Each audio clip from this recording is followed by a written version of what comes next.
Hi, Finally Kristen. got you. So for those who don't have no idea, Catherine actually the reason I know Catherine because when I was a N.E.T missionary my first year when I served in the Archdiocese of Cincinnati, her family is notorious for hosting us missionaries who travel past through that area. They've been doing it now, I think, for almost 10 years because they themselves were netters, correct?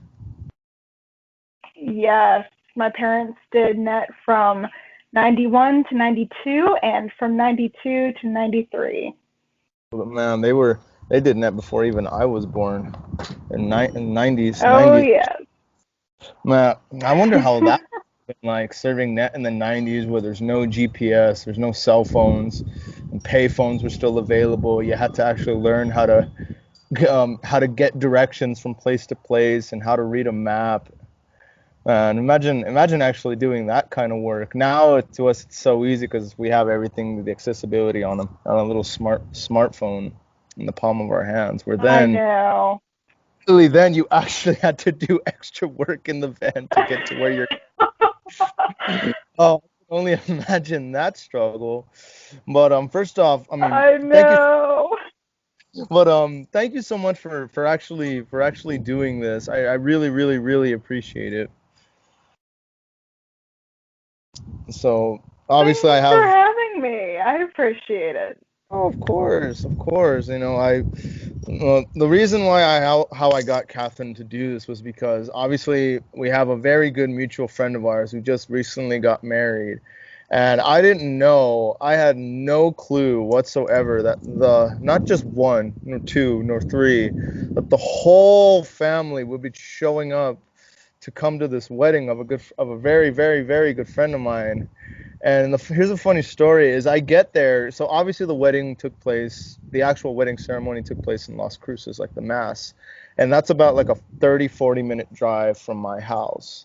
And so I get there, I ask him how he's doing, and then he comes to me, he's like, "Oh, by the way, you need to see something." And I'm like, "Okay, what?" Like, I'm just like, what do I need to see? I'm just here as a guest of your wedding. And then he's like, "Look over there." And I'm like, "Where?" And he's like, "Look who's here." I'm like, "Dude, where?" I'm like looking, and it doesn't click for a second because it's been full 5 years. It's been 5 years. It's been 5 years, and then all of a sudden I'm like, "Wait, that looks like Yeah. Bob," and I'm like, "That is Bob."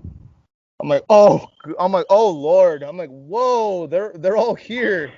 He's like, "Yeah, yeah, they all came." I'm like, like it was just so Yep. spectacular. It was just so un. It was like one of those things that's just so bizarre. That's like wow, and it just a flood full of just magical just memories of just like, dang, I haven't seen these people in 5 years, and they're here for a wedding in El Paso of all places. Like they all drove down here, and it was just a real shock and awe. And of course, at the wedding, that's when I invited you to come on, and you were all game for it. So again, thank you again. And oh man, it cracks me up every single time I just think about that.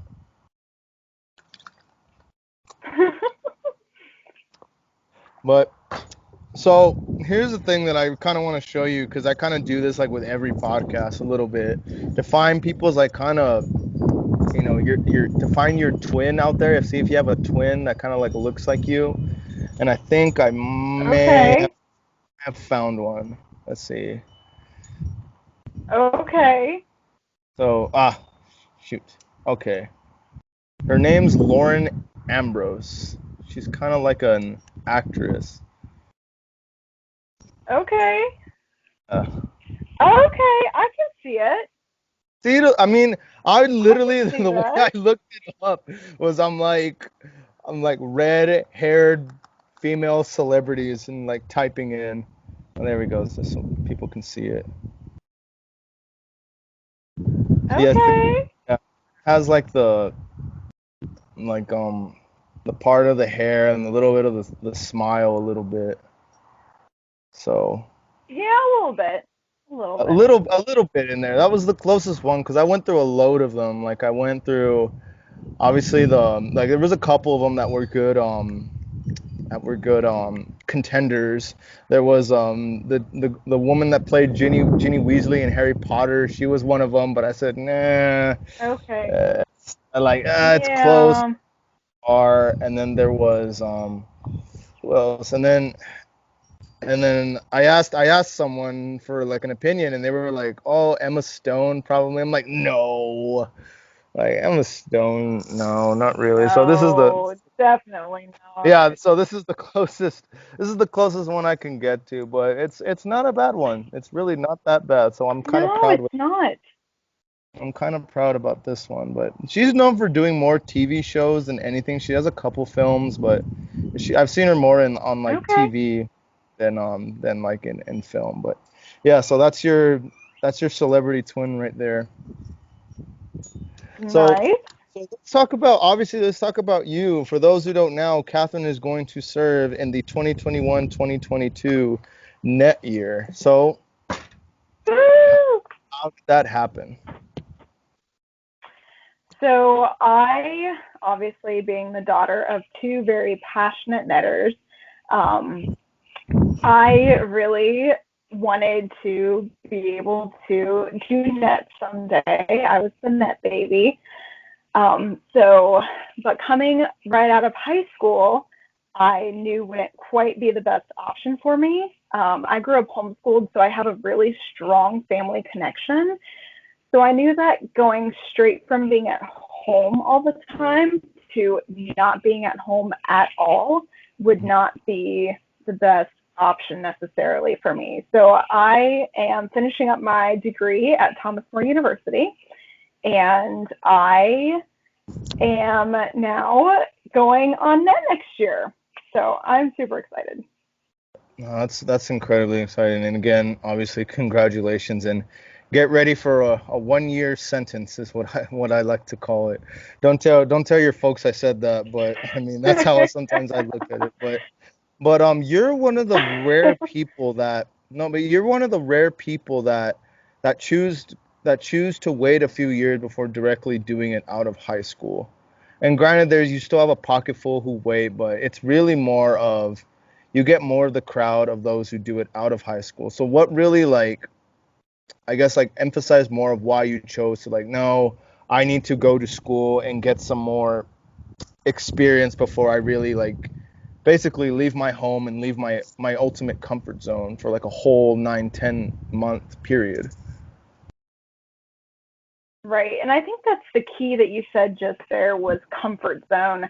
As I said before, I'm very family oriented, so I knew that going right out of high school would tear me apart on the inside, and I just wasn't ready for that. So I knew that going to college would help me to learn to be away from my family while still being able to be present to them, like in the evenings and on weekends. So that's really helped a lot, being able to be at school all day and not around my family all the time. So now I feel like I'm ready. Well, I mean, I think honestly, one of the things that I really kind of do believe in, not to knock on, because there are some people who that do it right out of high school. They just are meant for it and they're ready for it. But there's a Oh, lot of for them sure. that unfortunately they're just not ready because, and not to knock on anyone's backgrounds, but obviously you were homeschooled. There was plenty of examples of those that did it out of high school and then just were homeschooled where it was like, okay, I got to explain to you some things that you're looking at that you probably never have seen or don't know what's going on. Right. And it's not like a bad thing, Right. it just sucks that I'm someone like me who's like, Exactly. I have to break the barrier and be like, oh man, okay, well let me talk to you for a second and pull you aside and this is what's going Yeah. on and Yeah. and it's kind of I'd rather personally people get their experiences, not saying like in their comfort zone, but I'd rather them experience it on their own rather than just like, okay, take a huge leap of faith and hoping that you're going to land on your own 2 feet and not break anything, you know. Right. Right. But And as I my mean, mom always said, there's yeah. 3 levels of learning. Mhm. You can learn from someone saying, that's not a good idea. Don't do that. You can learn from watching someone else get hurt or get broken or have a bad experience and say, I'll do that. Or you can learn what my mother calls the hard way, which is learning it yourself through experiencing it firsthand. And sometimes you just need that little bit of a cultural wake up to be able for your brain to process, touching the hot stove is not a good idea. Yeah, definitely. No, I relate to the touching the hot stove. That was me as a kid. Is that I had to physically learn why you should never touch the stove when it's hot, or why you shouldn't why you should hold two hands on the bicycle when you're learning how to ride, and not Right. I had to learn the hard way, but that's the way I learn. I'm a very hands-on learner, and obviously most people learn differently. But yeah, Yeah, sometimes it wasn't enough. Just like, oh, absolutely. don't touch that. It's like, okay, well, why should I not touch that? Well, I want to touch it now, and I want to know why. And then you you touch it, or you do Right. the opposite, and you learn like, that's why. And then of course, a couple seconds later, you're left with a little burn, or you have a cut or Right. something, or a bruise, and you're like, that's why I hold two hands on the bicycle handles. Right.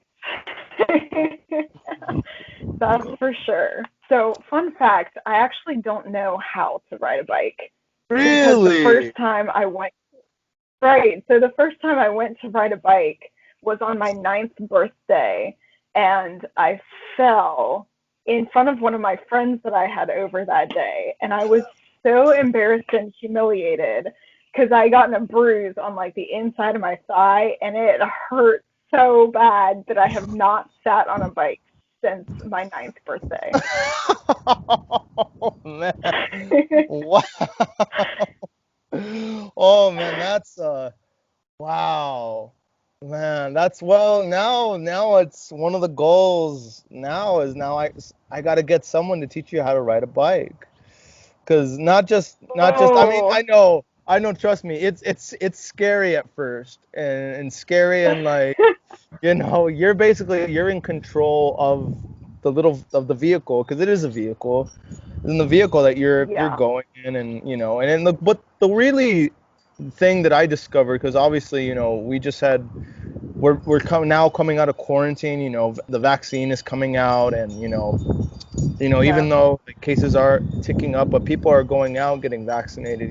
People are now, starting to get back to a little bit of normalcy. But then, it was just everything was shut down, everything was closed, no one was working. It's like, well, what do you do? Right.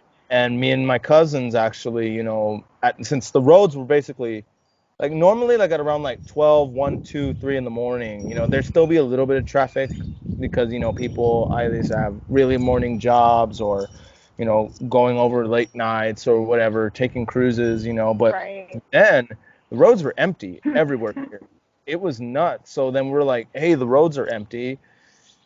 We're all kind of exercising. Let's go for bike rides. Like we have the whole Right. Let's go. neighborhoods. So exactly, and we go like around 12, 1, and we go until like 4 or 5 in the morning, and it'd be like perfect because it'd be quiet. There'd no cars. Oh my You know, gosh. yeah, we go for like 3, 4 hours straight, and we would ride. But it was such a good exercise. Like I come home and I'd be drenched in sweat, but I just feel like I feel so good. Like my endorphins are like rushing through Oh. my Yep. body. I feel like like I'm on top of the world kind of thing. And like, that's Right. how you feel though. It's just like, dang, I just went Yeah. for a 3, 4 hour bike ride through almost the whole west side of town. And it's like, man, Right. I can ride my bike up Mount Everest, which actually no, you can't. But that's how you feel. Right. You aspire for that. What? I said you aspire for that. Oh yeah, I aspire You for have that, a goal, exactly. Goals, and even though exactly. it's not really that Yeah. attainable. Even though it's an unattainable goal, it's like, just me trying to Right. reach for that goal is what kept me like, getting on my bike and just like got me going. But yeah, that's one of the Yeah. that's one of the things why Yeah. I like now I need someone to really teach you how to ride a bike. you got to learn how to ride a bike.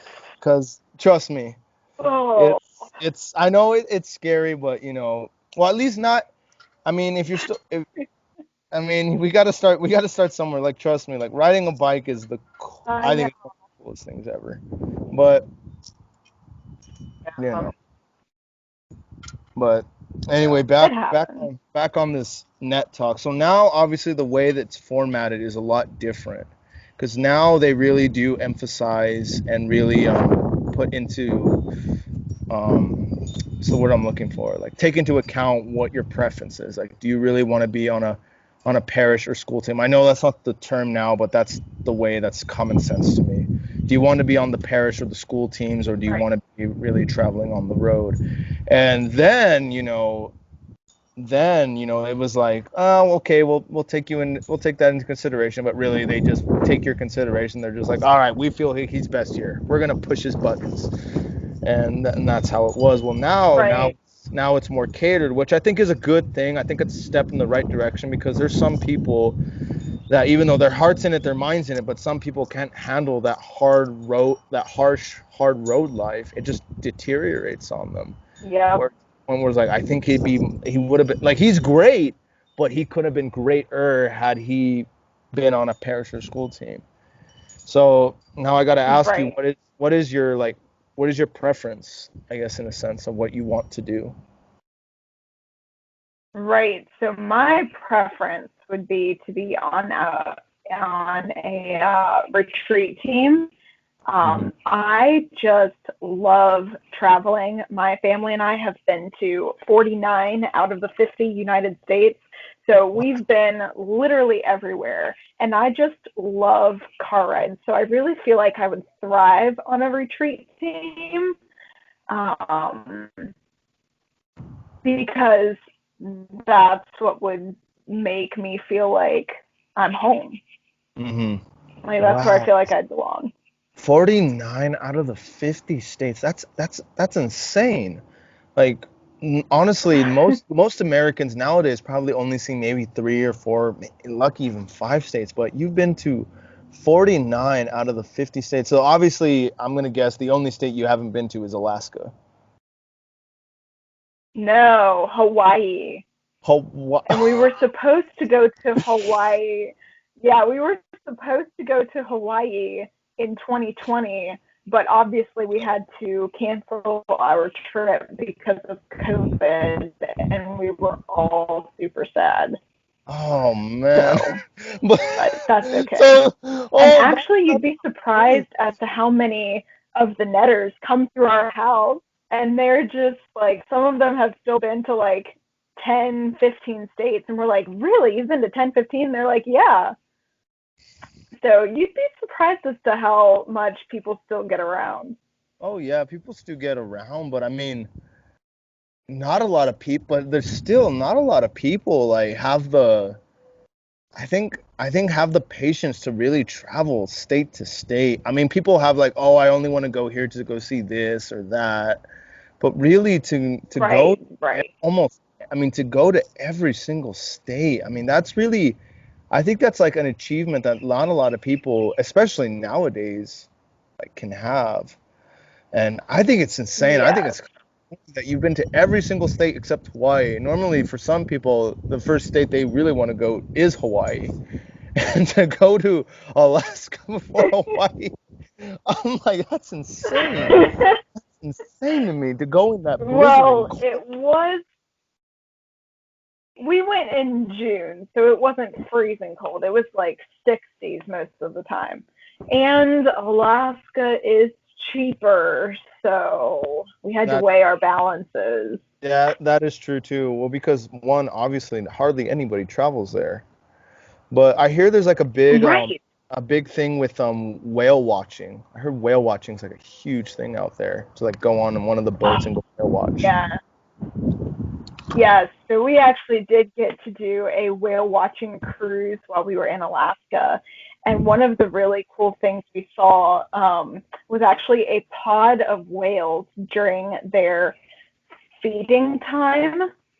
So what these whales would do, I forget what the term is, Hmm. but these whales would circle a school of fish, and keep like circling it till all the fish started to go up towards the surface, and you could actually see from the boat all the fish crammed at the top of the surface, and then the whales all at once would come up from the bottom and jump in one big group and eat Oh the my fish God. that way. So it was Oh my. like you saw 7 to 8 giant whales jumping out of the water at once. It is so cool. You should look up videos of it sometime Let's see. because it's really like nothing else. I'm like actually looking up the term. Let's see.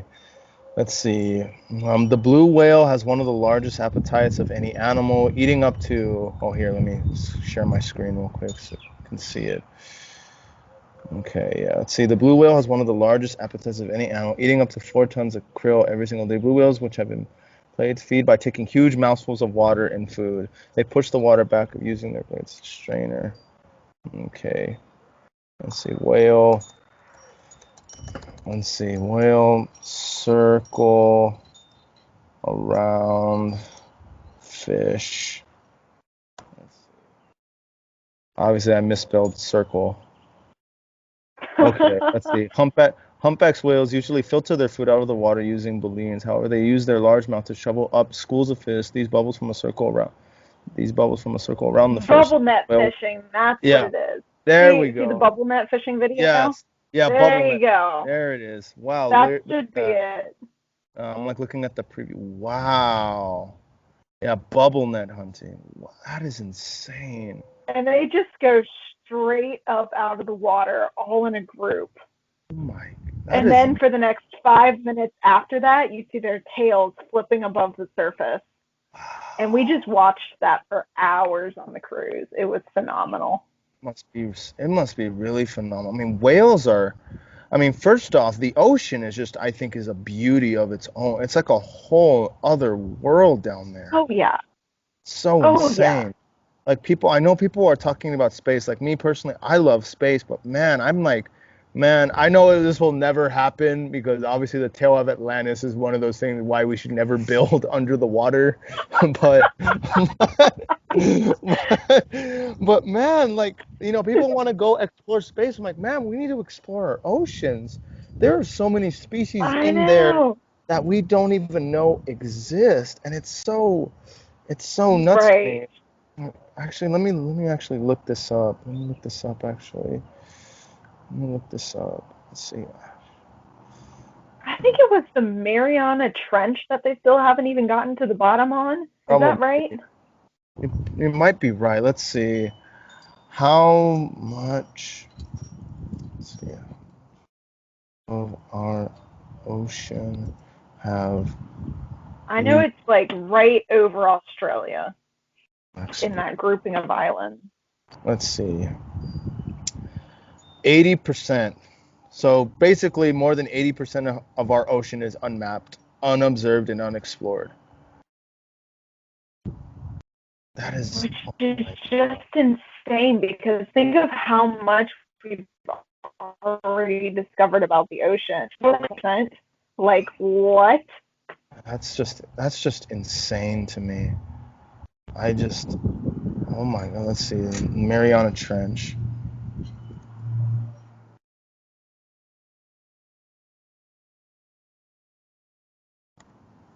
No, I didn't spell it right, but oh well. Oceanic Trench.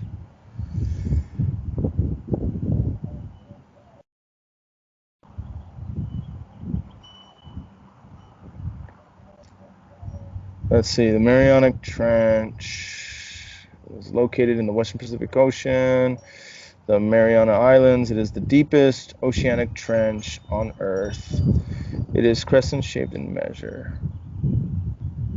Okay. Has anyone been to the bottom? Let's see. Let's answer. Look at this. Yeah. See, they don't even have the bottom. Let's see. The fourth was made by a Canadian film director, James Cameron. He reached the bottom of the Mariana Trench in the submersible vessel Deep Sea Challenger, diving to a depth of 10,908 meters, which is 35,000 feet. That's, oh my God. That's insane. That's nuts. That is insane. That's insane. That's like how many miles? Divide That's 35,000 by what? 5,000 something. that's about like it's 7,000 Can't miles. remember. That's, oh my God, that is That's just, a lot. that's so much. That's crazy. I But wonder how long it took him to get down there and back up, probably, because that's a lot of like pressure he would have gone. yeah, let's see. Man, I'm just looking stuff up. Let's see.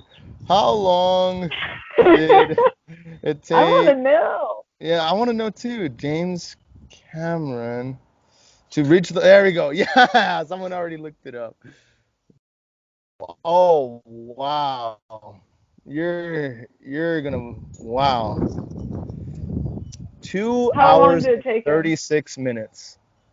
It took 2 hours and Only 36 2 minutes. hours? That is, Oh my gosh. yeah. Oh, that looks like it's a camera that made it down there, not an actual Yeah. person. No, he didn't. They sent a camera on there because I don't think anything that has been built can withstand that pressure down in the deep ocean. Like there's a movie called U57. Right. I There's think a it's movie called depressurized. yeah. There's a movie called U571. It's about when the U.S. government stole a Nazi submarine because they wanted to steal the war codes that they had, how they were doing Yep. war the battles under the ocean.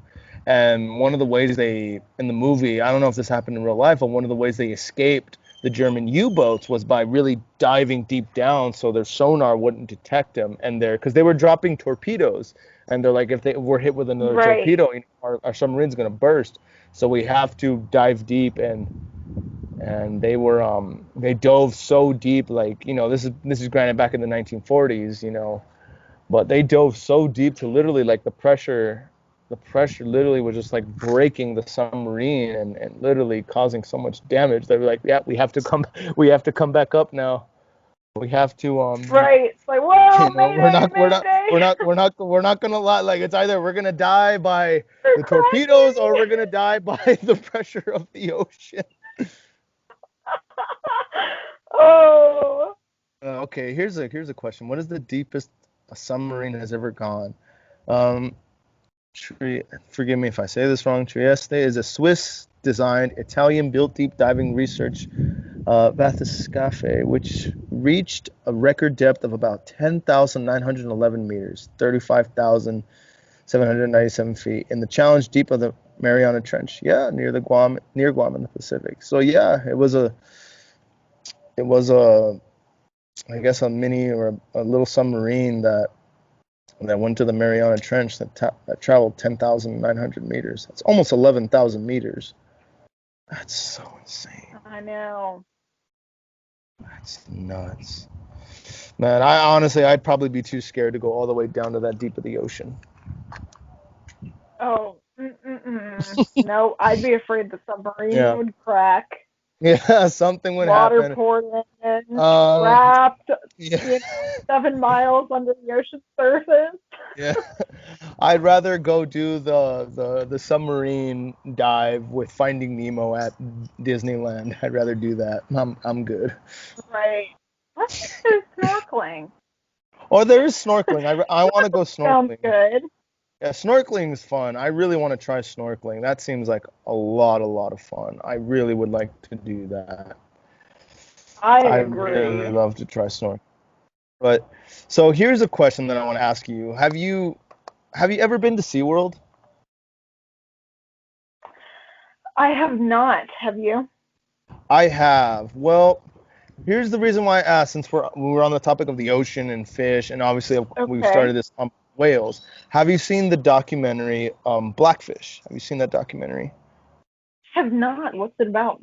It's basically about how they treat Shamu and all the other whales at SeaWorld, and why it is really wrong to keep whales in captivity. And and Okay. it's a really, like, kind of bizarre, um it's a really bizarre, just like, it makes you kind of think about about the just the way like whales are treated at SeaWorld, and kind of like why whales should not be in captivity. Let's see, let me get it for here. Huh. So basically, it's the story of Tilikum, a captive killer whale that has taken the lives of several people, underscores problems with the sea park industry, man's relationship to nature, and how little has been learning about these highly intelligent mammals. But basically, the big thing that really emphasized about this is that like um is about how should I put it? Like whales aren't meant to be in a cage. Like whales are supposed to be in the ocean, and that when basically you put a whale like Right. in like a tank and you just put it in enclosed spaces, the whale literally goes mentally insane.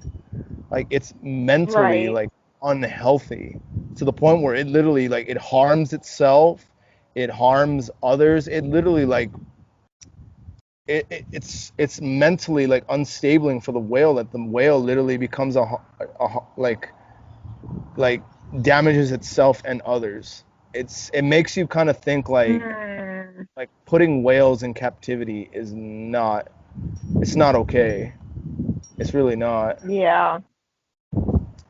And Honestly, and on top of all that, solar whales can be kind of brutal. Like the way that they'll drown other whales to eat, that's kind of unnerving for me. yeah, like whales are one of the most interesting mammals, which is weird that they're mammals. Whales are mammals, but I they're just know. a such an interesting species. Like some of the, like honestly, they can swim for days upon days. Like basically, a whale needs to keep on swimming. Like if a whale like doesn't have any room or space to swim, a whale is literally gonna go insane. And that was what the big thing about the Yeah. documentary. And here's another thing, and why I feel like I'm very against SeaWorld. My girlfriend's dad, he actually transported a shamu from one SeaWorld park to another through airplane. Wow. Like they put a whole killer whale in an airplane filled with water and transported him from basically across the United States. Well, fish have flown, I guess. What about pigs?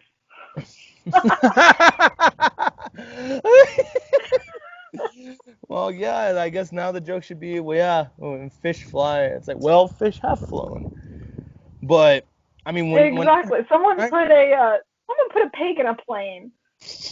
I'm pretty sure someone has put a pig in a plane somehow, in some way. I mean, if dogs and cats, reptiles can go in a plane, then I'm pretty sure someone has flown a pig in there. But anyway, it was just so bizarre to think about. Like, how can you put a whole killer whale inside of a plane and then fill that plane with water? Right. It was like, Right. There's got to be like a specially designed plane to be able to hold not only a whale, but like that much water to be able to sustain the whale for long enough to transport it. Like, that's a lot. exactly. And it's one thing to just, oh, they just flew it over. Yeah, but what if in one of those scenarios the whale wakes up? What if he just wakes up and he wants to swim? Like, could you imagine what happens if he moves and like flicks his tail and like, obviously I'm pretty sure they have it restrained and tied down Oh, already, is like, that's already like a bad thing to think about. But man, what if that whale wakes up in the middle of the flight? Like that is so dangerous, and it's just so like, it's kind of an inhumane way to treat God's creatures, because ultimately, yeah, every living thing on this planet is a yeah, creature of the Lord that was created. Each have a reason of why they live, a purpose absolutely. of what they're supposed to do, and honestly, it makes me, obviously, as a kid, you're not exposed to that kind of stuff about, captivity in whales and all that stuff. You're there like, oh my God, oh my gosh, look Right. at the whales, look at the dolphins, oh look at the sea Right. otters. This is It's like look at them so jump through the hoop. cute. It's so cute. Oh my God. And then of course when you're an adult, people start not I don't want to say ruining your childhood, but they're like, hey, come watch this thing, and they're like, oh man, like, oh, like dang. Especially for Right. my girlfriend, because she's a biologist. She studies like living things, plants, and all that for the Air Force. So she's like, yeah, like animals and nature have like a close kind of oomph with me because it's what I study, biology. So, Right. you know, it's I don't know, it's kind of one of those things you're like, oh. Especially I think it's kind of gross the way that, SeaWorld and all that make millions of dollars of basically like keeping these whales in captivity, and that's what they really like enforce. Like, no, we need more whales, we need more whales, and Yeah. there's so much damage you're doing. Like honestly, you're doing damage to these animals because like I said, these whales need space. They need to do like that. What is it called again? That bubble net. They need to bubble net. Like they need to do that stuff. Yes. Like bubble net fishing. Yes. They have to do that. And if you don't allow them to do that, it's like literally like look what happened last year. What happens when you tell a human being, hey, you need to stay in your home, you can't go outside, you can't go to work. If you need to go to the grocery store, you can only go one day out of the week. Wear a mask. Um, Right. don't see your loved ones. You're not going to see your loved ones. What's going to happen? You're going to go off the rails insane. So Lord knows what a Yeah. human can do. Imagine what a Honestly, killer whale. right. Yeah. Yep. Oh, it's so. But Oh, it's bizarre, but yeah, that's my little rant about SeaWorld and whales. But no, the ocean is one of those places that it's a bizarre place, and maybe one day there will be a city under the ocean, but no thanks. right. As we all know, history tends to repeat itself. So I'm good. Yep. Yep. We don't need that. We don't. So you've been to 49 out of the 50 states. Which, if you had to name, let's say 10 of the states that you've been to. I mean, out of the 49 states, name 10 that were like your absolute favorites, and for like what reason? Ooh. All right. So I'll start with let's start with Alaska. So Alaska was great when we went in June because there were not giant mosquitoes yet. We went where there was sunlight 24/7. So yes, at 2 in the morning, the sun was still out, which was insanely amazing. Oh It man. also was not. It also wasn't very hot. Like it was like I don't know what kind of weather you all have right now, but right now this week it's been like 75 degrees, which is really nice because it's warm, but the breeze keeps you cool. And that was kind of what Alaska was like.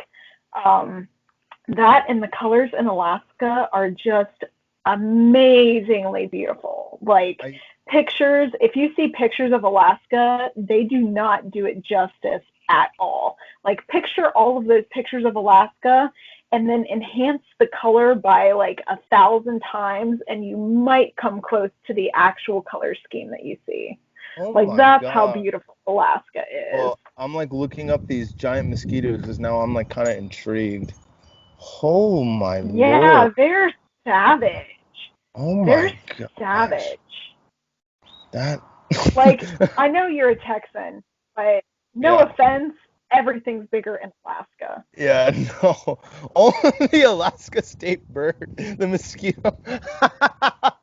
Oh, yes, that is a thing up there. like their Alaskan state bird is the mosquito. Oh That's my how God. terrible it is. Oh my God. That is insane. Imagine being bit by Yep, that. That is, oh yep. my gosh. They're huge. Man, They're and huge. They're I complain massive. about mosquitoes. I complain about mosquitoes here. Yeah. Um, I complain about mosquitoes here. Like, oh, I can imagine being bit by that thing. Imagine the bumps Right. and the itching I'm gonna have. Obviously, since we're talking about pictures of Alaska, it's only makes sense for me to look at pictures of Alaska since I haven't been to Alaska. So we'll look at the injustice pictures of Alaska. Oh my gosh! Wow. Yes. Let's see. Let's look at another one. Wow, look at that. And you're Yeah, just, like all those pictures times like 1,000 color scheme. oh, look at that. There's one of a whale. Wow. That is so bizarre. And there's one of the Right? Northern Lights. Wow. Yeah, that's now I Yeah, think. we didn't get to see Northern Lights, but we were close. Yeah, I mean, even still, I mean, Alaska is just one of those. It's one of those states where you can really see like the power of nature at its finest because it's not really overrun by humans. It's really like nature at its finest. It's really you get to see nature take its course out there because there's only Absolutely. like how many days of sunlight occurs throughout the whole year? Like I know there's not a lot. Um, it's about from May to September. So like 5-ish months that they get sunlight of any kind, and then the rest of the year is dark for them. So, That's only 150 days of sunlight.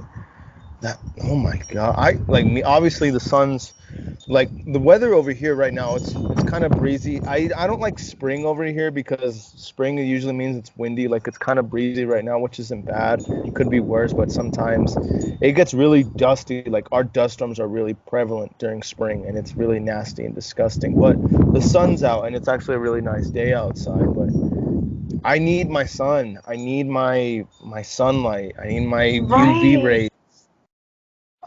Like I'm sure Alaska is nice and beautiful to visit, but man, God bless those people that live there and only deal with 150 days of sun and the rest of just darkness. Yes. That is that is so Yep. bizarre. That's why Alaska is definitely a summer vacation destination. Yeah, Nothing else for me. nothing else. No, I mean maybe if I'm tempted, I mean you have to really sell me on this, but I've always wanted to do either Alaskan deep fish because I love fishing. I always wanted to try Alaskan deep fishing or I want to do ice fishing out there. I always Ooh. wanted to do ice fishing because I hear first off deep sea fishing in general I hear is insane. I have a friend of mine that she caught like I could be wrong, but like a 40, 50 pound salmon. No, not salmon. I was Tuna, gonna say that's a a huge tuna. salmon. No, a tuna. She caught a 40, Okay, 50 that pound I tuna. can believe. Yeah, a tuna. She caught a huge tuna off the coast of Japan. It took them apparently like 2 hours to like reel it in to the boat. Oh my gosh. I Yeah. mean, while we were there, my dad and one of my younger brothers went deep sea fishing and they were catching like sharks and tuna and us girls and my younger brother had gone just like shopping with our aunts or whatever to get souvenirs and to look at the color scheme and everything because it was like way early in the morning. Um, but yeah, they came back with all these crazy stories about all these fish and sharks they had caught. Oh Um, man, yeah, it's so insane. And of course, the guys go out to go. Oh, we're gonna go deep sea fishing in Alaska. And well, everybody else like, oh, we're gonna go enjoy the color schemes and the souvenirs and right. it's the perfect Honestly, the perfect I would have gone yeah. I would have gone if my dad and my brother did not have to leave at like 3 in the morning. Well, yeah. Well, the reason why you have to is because honestly, the fish really come out to like bite and really Yep, eat and come to the surface at around like the wee hours of the yep. morning, or sometimes the Why do late fish times at have to be night. morning birds? They're Hmm. fish. They're not Well, birds. well, fish Well, aren't we have fish established aren't that human. fish fly. That is true. Fish apparently now So, fly. Thanks, SeaWorld. So, but I mean, fish are some weird. They're some weird creatures, man. But they're cool little buggers. I will say that. And I don't know. It's just so much fun. I mean, some people are like fishing. Oh, it's so boring. You just sit there. I'm like, but you don't understand. Like, it's peaceful. You get to right. really de-stress about everything. Well, obviously, I've never gone fishing on a boat. I've only like gone by a lake. But man, I just find it so peaceful when if you like you and a couple other people that you're with are just you pick your corner of the lake and you're just sitting there and you just hear the Exactly. wind rushing through the pine trees. You just hear the fish jumping from the lake, and you're waiting, and you're Yes. waiting for your line to tug, and you're like, I got it, I got him, I got him, he's mine. And you reel it in, Yes. you got him, and you hold him, and you take the picture, and of course, you either one of two things: you catch and release, you get the pliers, and you dig it out of there, and hopefully try not to harm it, Yep. and you throw them back in, or you keep them Yep. and you cook them and you eat them. And Earth's Yep. natural life. Yep. Natural way of life, for Mm. sure. No, that's amazing. But yeah, no, honestly, that's one of the things I would love to do if I ever were to go to Alaska was to obviously one deep sea fish and also ice fish because ice fishing, that's when obviously it's Oh, winter, yeah. fish are stocking up, which means the biggest fish you're gonna probably find is during winter. Right. Oh, So, yeah. oh Lord Why? knows what. Because they fat themselves up. Exactly. They get all beefed up and ready for winter. They're like, "Come on, bring it on! I can handle this Let's cold water. go. Let's go." So Alaska is one. Okay, what has to be the second one? Ooh. Um, Gosh, that's a tough one. I mean, I mean, not in any order. We're not. I'm just all 10 right, states. all right, all right. Not in any order. Well, Yeah. Alaska was top for me. Okay. Alaska So was top. I Alaska will has say the that. top. We'll go directly opposite of Alaska, and we'll go to let's go to Rhode Island. Rhode Ooh. Island was such a quaint, adorable little state. All the houses were like kind of old style, and it just looks adorable. And you like it takes you 30 minutes to drive across it, and you're like, "Whoa, there's Rhode Island in its entirety. I just drove across the whole state in half an hour, and look, there's the beach." Like it was That's just such an adorable little Yeah, state. I that's how loved I literally describe Rhode Island. I'm like, oh, Rhode Island, you're adorable. So it. you're just Right. And then you're like the on little like you're the little sister of the USA United puzzle maps. It's just like this little tiny piece that's This usually little, crammed this together little, with, this little all speck. the other tiny states around it. And Rhode Island. It's this little itty bitty Rhode Island, but oh my gosh, like yeah, Rhode Island was one of those places. I think no, I loved Rhode Island because it was the first time I was right next to finally be next to the Atlantic Ocean because I'd never seen the Atlantic before. I've only seen the Pacific and obviously Really? I've never seen the Atlantic before. It wasn't until 2018, 2019 of my second net year. And we were like, oh, we're going to Rhode Island. And thankfully, our person that was taking care of us, she's like, yeah, we have some vacant houses by the beach where, the beach is literally like walking Hi. distance. So I was like, what? Like the beach is like literally right, like the church was here, and then like 10 minutes away, the beach was right there. So I'm like, I'm running. So I go and I run, and I'm Right. like, I've done it. Like I'm like Rocky Balboa when he climbed Yes. the mountain, and he's like, Drago. I'm like, Atlantic Yes. Let's Ocean, yes. go. So Yes. I wish I had trunks See, or for something. me, that was like Yeah. See, that was like the opposite for me. So we'll jump back to the other side of the US. and we'll go to Oregon. Okay, Ooh. so going through Oregon was my first time seeing the Pacific Ocean. I had seen the Atlantic Ocean several times visiting the eastern states, but when we went to like some of the out western states, getting to the other side of Oregon was like the pinnacle, and it was like, oh my gosh, there's the Pacific Ocean finally. So, and fun fact, everyone says that it rains in Oregon all the time, but for me, I have a hard time believing it just because the one day that we were driving through Oregon, it did not rain. So you're like, yeah, rain, sure, hmm yeah. Right, right. But like I believe them because it was still wet there when we went through. So like I can believe that it rains a lot, but I Yeah. never saw a raindrop fall from the sky when we were going through there all day, Yeah, well, I mean, it's just which was so bizarre. that Washington State, Oregon area, it's just very prevalent with rain. Like it's almost like because it's really right next to Alaska, so like Right. they themselves hardly get any sunlight too. It's mostly gray over there.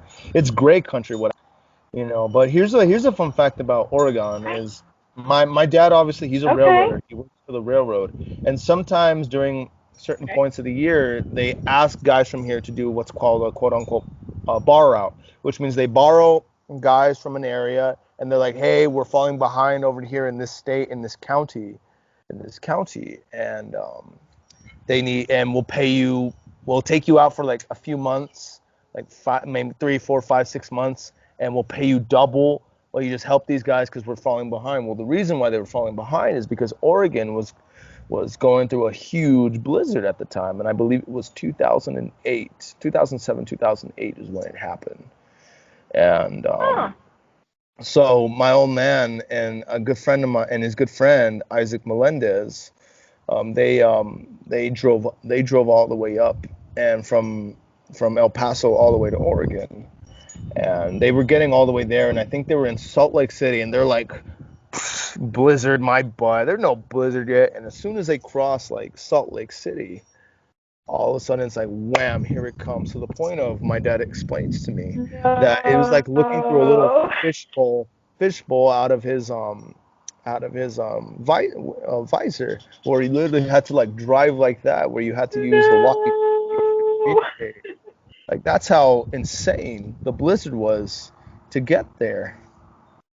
And I Oh remember, and no. I remember my mom had gotten a picture from them. Like they literally had to like stop and like dig themselves out of the snow and had to wait for a snow plow. So they had to like keep the Oh cars my on and turn the goodness. heaters on because like yeah, they couldn't go anywhere, and they had to wait for a snow plow. And he said it was just one of those like undescribable moments of just mother nature at its finest. It was like, okay, there's a little bit of snow in Salt Lake City, but there's no blizzard. And then right as you just get out of Salt Lake, it's like wham, here it comes. And well, here's the Wham, icing. there you Here's go. Yeah, and here's the icing on the cake of the story. So they finally make it to the little. I think it was outside of Eugene. It was a small, small, small, small local town in Oregon. Mm. So it's a small local town, and immediately they're like, okay, we need to go get a beer, get some food, and celebrate because we made it. We made it through this ding dang blizzard. So they go in, and it's Yep. a tiny town mentality. So of course, when you see strangers, you're like, hey, you guys aren't from around here, are you? And they're like, oh, what gave it away? Because obviously we're Hispanic, we're Mexican American, so it's like we stick Right. out in a small town in Oregon. So they're like, oh, you're not from around here, are you? And they're like, no. And then they're like, let me guess, Southwest, West Texas. And they're like, Yep. yeah. How did you figure? Oh, we can tell by your accent. And it's like accent. It's like, all right, I guess. And they're like, here's some. And Right. it is a weird thing because Accent. they're in a What? restaurant. They deliver their alcohol, and then they come out and they're like giving information about the town. Like, oh, this is information about the town. This is, what we're about, and some of the festivities here. Welcome, gentlemen. Hope you make yourselves here, and we're here to help out. And it was a nice town, but on on one of the little pamphlets was like not a, I guess a pie chart or a graph of ethnicities in the town. So it was like 70% white Caucasian, 20% African American, 10% Asian, and then I think it was like 0.02% Hispanic. And so my dad was like, "Hey, they knew we were coming. We made the chart." Because it was two of them.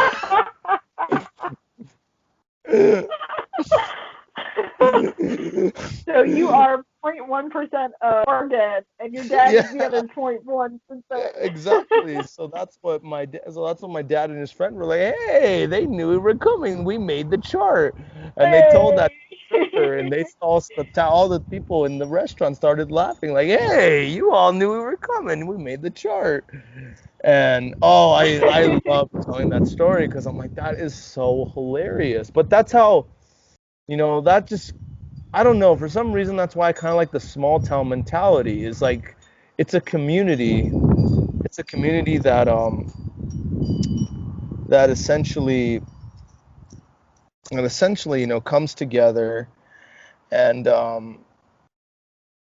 and like they welcome strangers, but they treat each other like family, and essentially Yeah. they welcome you, and they treat you like how they would treat each other, which I think is a great mentality to have. Oh, absolutely. Yeah. So you're how old are you now? 20, 21 years old?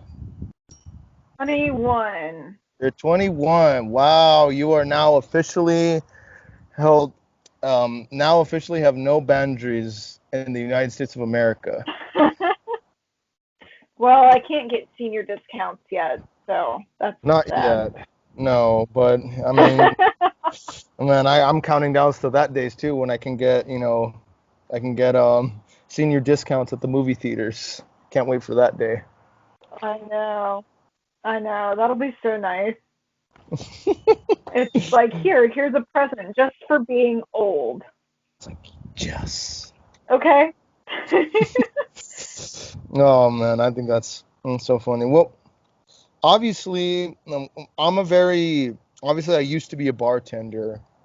I used to really I kind of like really dove in deep into mixology. Do you obviously have do you obviously I know you don't drink a lot, but do you drink? Like, have you tried alcohol and really like kind of seen what you like a little bit, or not really? So, not really. The only drink that I came close to having with friends was at the rehearsal dinner for the wedding that we both went to. Okay. Um, and that wine was really good. It was a red velvet wine because the Ooh. theme of their rehearsal dinner was red velvet. And I thought it was a little tangy, but Hmm. that's me personally. But otherwise, I love, and like honestly, that's probably because I'm not used to wines yet, being, you know, a fresh drinker, if Yeah. you could even say that. Like, I think the last time I had a drink was 3 months ago. Okay. So I obviously don't drink a lot. Yeah. Um, Which I kind of I but kind of I mean, I kind of guessed, but go ahead. right. So yeah, I mean, I enjoyed it, but Hmm. I think I would have enjoyed it more if I'd had the opportunity to try different kinds first. Does that Yeah. make sense? Yeah. No, most Because like that was definitely. really my first drink. Hmm.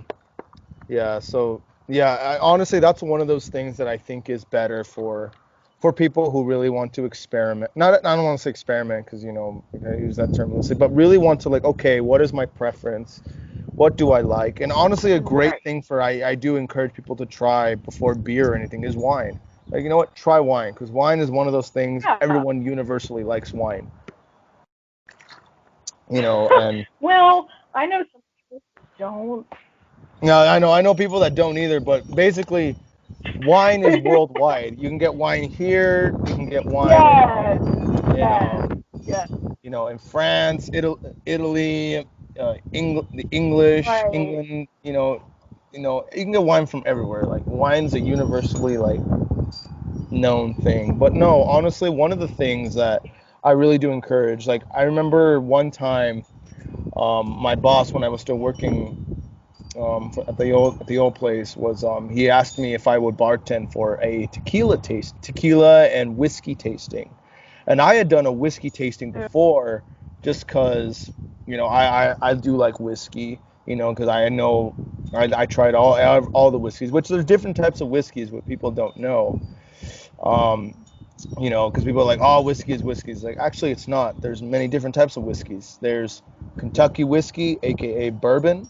There's Tennessee whiskey, which is like, the Yep. typical Jack Daniels, kind of a bourbon also, but made a little bit different because they're like, no, we're Tennessee whiskey, not Kentucky. And we're not Kentucky bourbon, we're Right, Tennessee. And right. there's it's actually a big thing. And then there's Irish whiskey. There's Irish whiskey, which is made with more oak. It has like that oaky kind of like wheat Right. flavor. And then there's Scotch, which is from Scotland, which is more of not to say like a little bit of a bitter, but it's more like a bitter slash citrusy kind of whiskey, at least to me. So those are the multiple Okay. different kinds. So basically, the way I really emphasize to the people, because a lot of them had never done a tasting before ever. They had never had a tasting. So I was like, okay, we're gonna each try each tequila. We're gonna sip on it.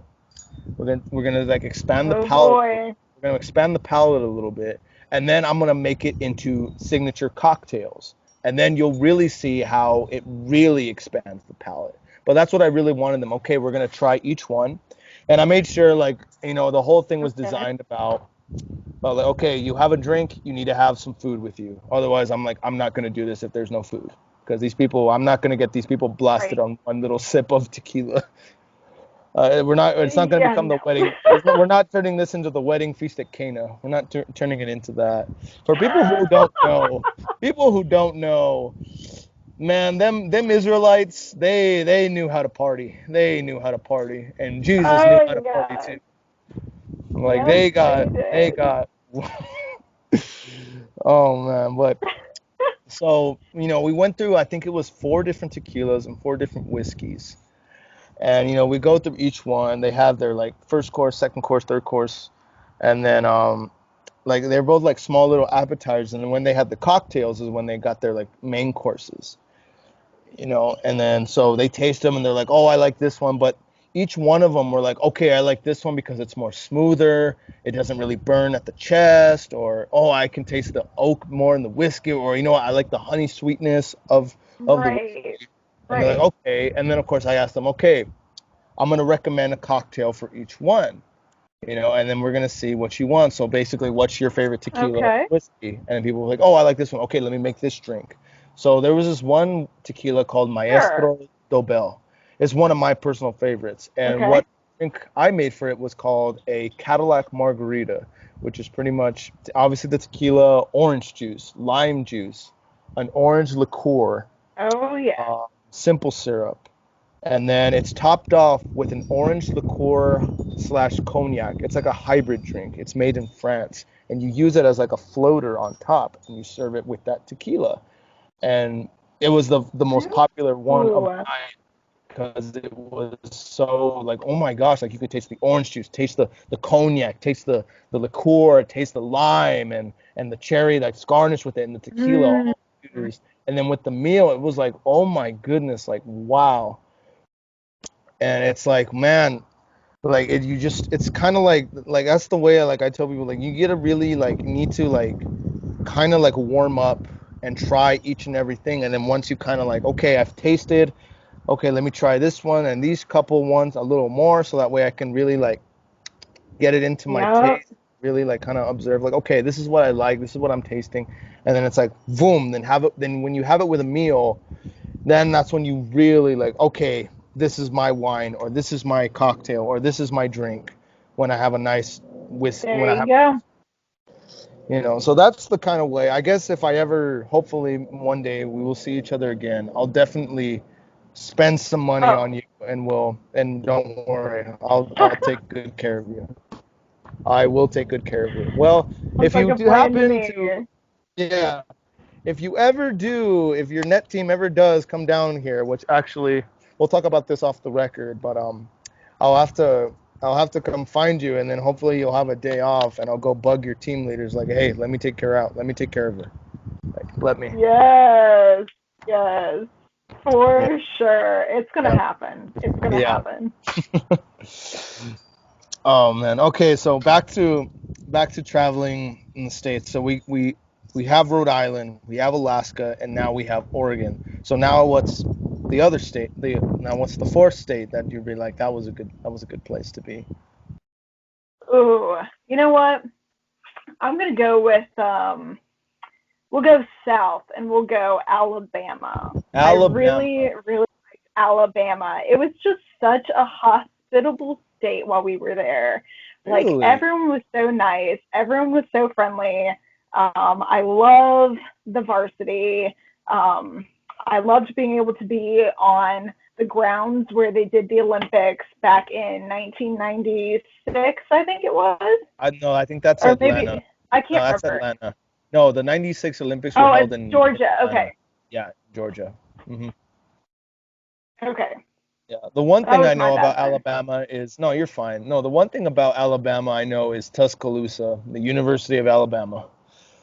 Lord, they love Oh, their they love they amen. love their, they love they love that team so much, and they're there at the top tier of football every single year, and it's like, Oh yeah. ugh, they can't lose. They They're just so can't good lose. though. They're so good. I know they're so good. My mom worked. This is one reason why I'm a Bama fan is because my mom worked down there as their athletic trainer when she was in Really? grad school. So she got to work the Olympics, which is one reason why I remember. Um, kind of. Um, but she would tell stories about how she got to like wrap the Olympians' ankles or wrap the Alabama football player ankles. And she says that the O linemen of the Alabama football team were her favorite guys because they were just so underappreciated as part of the team Yeah, back no, in her most, day. no, yeah, no, back then, yeah, most definitely. The old linemen and the defensive linemen were the most, just the linemen in general were very just underappreciated because to the naked eye, I mean, I played the game for 6 years. To the naked eye, like, oh, they're just big guys that block. Like, no, it's more than just big guys that block. There's technique. Oh Like, yeah. basically, if you want to talk about concussions, concussions are where those guys get it the most. Like honestly, like they Oh have the yeah. most dangerous position, especially the center. The center Right. is the They're most dangerous. literally going head to head. Exactly. And the center, he's the one that has to. He can't just like be like this. He has to like be like that, and then in a split of a second, be like Right. boom, and do that. Like that's Yep. like Yep. it's such Yep. a it's like obviously the movie The Blind Side. I don't know if you've seen that movie, The Blind Side, with Sandra Bullock, No, I haven't, but but it's it's a okay. yeah, but it's about the NFL lineman named Michael Orr. But the way the film starts is like she's like the basically the most like the richest player in football should be the left tackle, because back then in the 80s, football was dominated by one defensive lineman named LT, aka Lawrence Taylor. He was always on the right side, Hmm. aka the left side for the own lineman. And he would burst through that side of the field and crush every single quarterback. That's how good that guy was. Wow. So every owner and every coach was like, dang it, we need to get something to stop him on our left side. We need to really emphasize the Yep. importance of the left tackle, because every time we just put some wannabe Joe or we think who's our best guy there, he gets mollywopped and Right. then he crushes our quarterback. Like actually, Lawrence Right. Taylor actually ended the career of Joe Theismann, which was who he was a a top tier quarterback for the Washington Redskins. Now they're just the Washingtons is what I call them, because they don't have a team name. So I call them the Washingtons. But then the Washington Redskins. But he literally broke through their quote-unquote left tackle and literally ruined Joe Theismann's career because he just made it look so easy. But the emphasis on how much the left tackle does and all of the linemen do is so key to the game of football, to where, like, honestly, they were very underappreciated back in those days. Like, so underappreciated. Now you look at them now, it's like, okay, a lineman is so appreciated because, without them, you can't win a single game, and your quarterback can't be protected. You can't run the football. You know, you understand how important it was. But back then, you know, you, like I said, you just viewed them as these big guys that, they just block and they just move and can't run very fast. Yep. But, I mean, that's so cool, though, that your mom was able to, like, really not just, like, obviously, you know, be there and watch them, but really, like, appreciate, like, no, these guys actually, they do a lot. Oh, yeah. She loved them. They were her boys. They were her boys. Oh, man, that's amazing. Well, here's another thing about Alabama. I've never been to Alabama. How was the Southern food? How was it? Oh, top notch. Food was like 200% delicious down in Alabama. Man. So good. Well, now you gotta give it to me in details. What's in there? What is it that's so good? I mean, honestly, it's like, I don't know. I gotta be careful because I don't want to, like, offend people who think that Cajun food is amazing in Louisiana. Because I know Louisiana is, like, where it's at, but also Alabama just has great flavors. Like, Louisiana has Cajun food their style, Alabama has Cajun food their style, and honestly, I like them both. Like, Louisiana was going to be another state I talked about, if that tells you anything. Like, they're equally delicious, and, like, you just can't distinguish which one is better, for me, in my opinion. Like, obviously, the Alabamas are going to be partial, and the Louisianans are going to be partial. But for me, just growing up with Cajun food in general, because my mom lived down there, obviously, as the athletic trainer. Yeah. I just love them both. They're both great. That's one of those things, honestly, that I really would love to try. I love to try, like, Cajun food actually from that part of the South. Like, I'd love to be in, especially Louisiana, and really try that really, like, Louisiana and Southern Louisiana Cajun food. You know, I really want to try that, and then I want to try also the Alabama Cajun also, because Alabama is the South. Alabama, Mississippi, and all that. It's like I gotta try it. Yeah, we'll have to take a day trip and, like, have lunch in one state and then drive to the other state for dinner and compare and contrast. Oh man, I don't know if we're gonna be able to do that. Just take a day trip to just go have lunch and dinner. Well, we might need, like, a day in between to dive. Yeah, we might have to do that. Something. Yeah, man. That's why I'm so jealous of, what's his name, Guy Fieri, the dude that does the diners, drive-ins, and dives. Man, for him to basically, I know, be like, I'm gonna go to this local restaurant here in the mighty Mississippi and go try to see what this is all about right here on Diners, Drive-ins, and Dives. Oh, it's so lucky. I know. So lucky. Well, here's the fun fact. He actually came here. He actually came to El Paso. Really? Yeah. And what restaurant did he go to? Well, here's why it was so upsetting that when your parents asked me, we gotta have barbecue, I'm like, I know there's a place, but they're closed. It's called the Desert Oak or the Desert Cactus or Desert Oak, one of those things. I'm so sorry, guys. I love your food. I'm sorry, I can't get it right off the top of my head, but they are here. Actually, It's oh, but obviously here's for people that don't understand and it needs to be explained. El Paso is not like the rest of Texas. It's very, very different because we are a border town. We're a border Yeah. town that Yeah. that has Yes. more of the culture of Mexico and Hispanic than essentially like the rest of Texas, deep in the heart of Texas and all that stuff. Yeah. You know, Yeah. uh, I'll agree with that, having been all across Texas. okay, let me find it. Let's see, there we go. Let's see, images. Let's see, okay, got it. Let's see, boom, start. Okay, so this is it right here. This is like some of the stuff. So you got, Okay.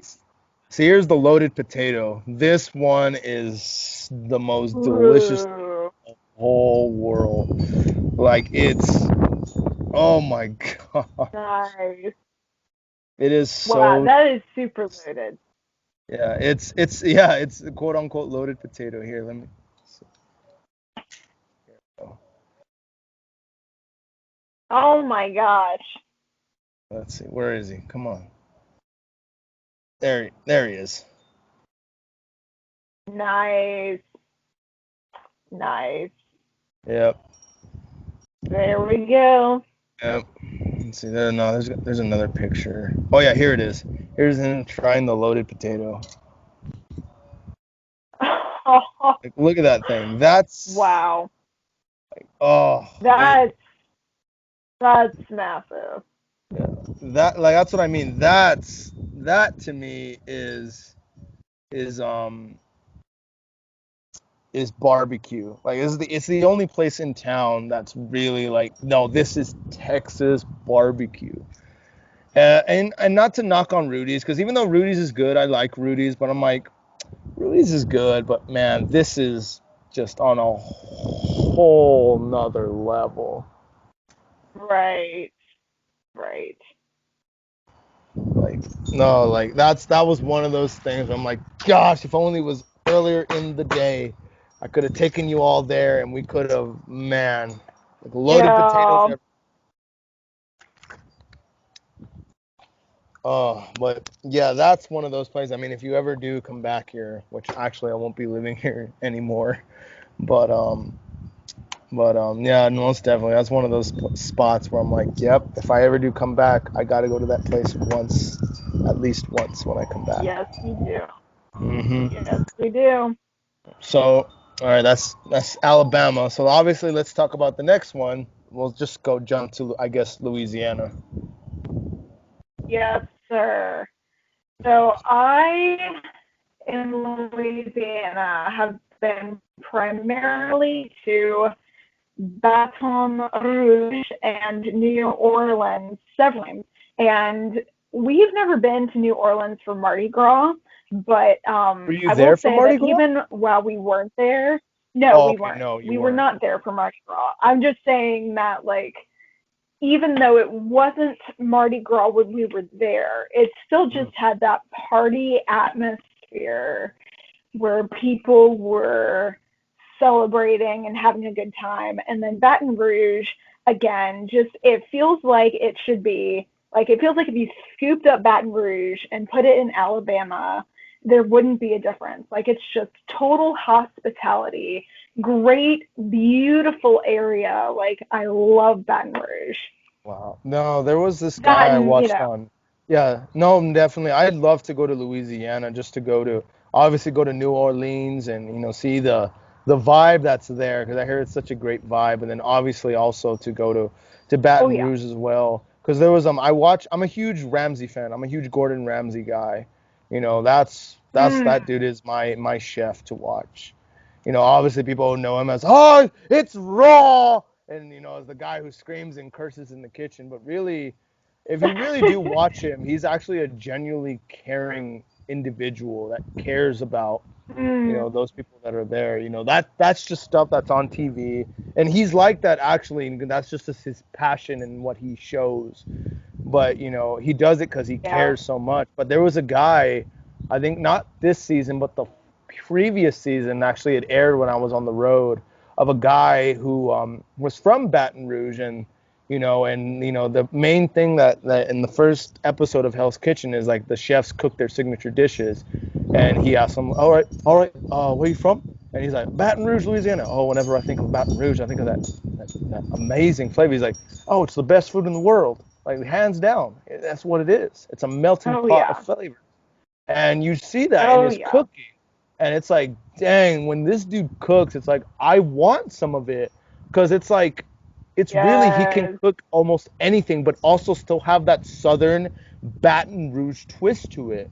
And it's amazing, where it's like, I Yes. really want to taste that food. And I was just so drawn to this guy that I'm like, man, like that's amazing. Like he really does believe in that, those Baton Rouge, Louisianan roots of his, that he can put that twist in there, but still make it like a different dish. Like he'll make something like, okay, this Right.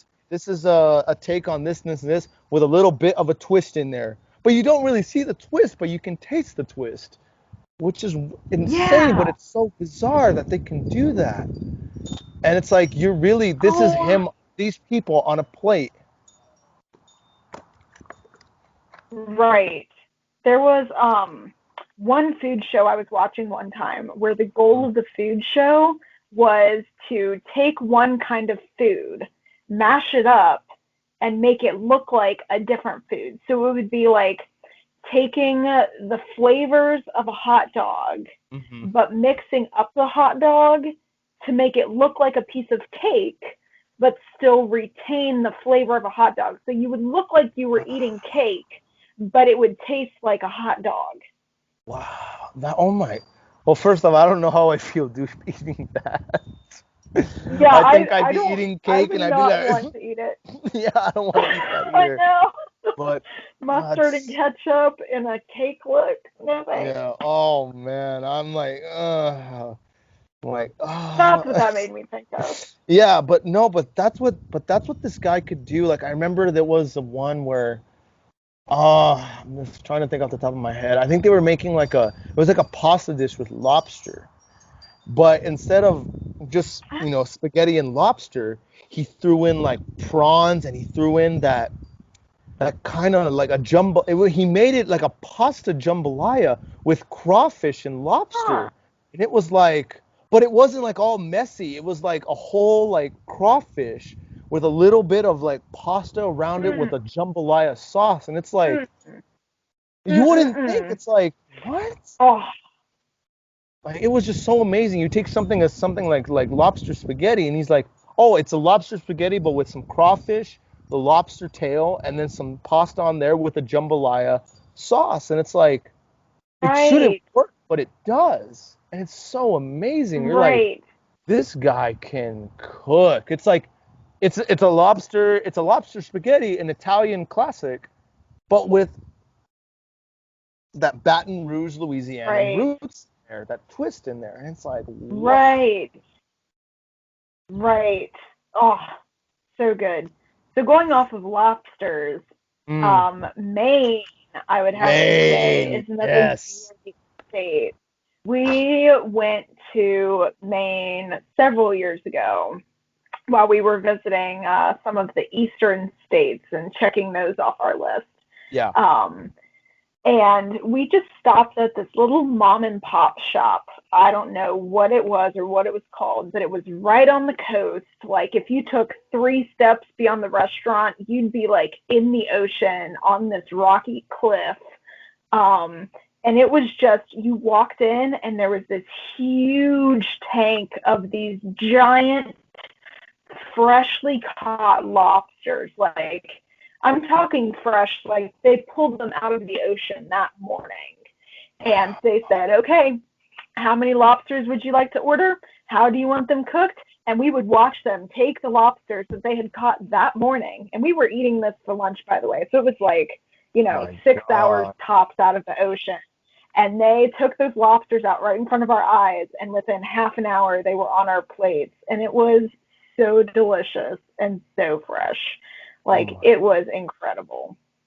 Honestly, I don't know who told this to me, but they're like the best seafood you can have is literally when it's plucked fresh from the ocean. There's just something about it that is just, you just taste it and you just know the freshness. Oh, yeah.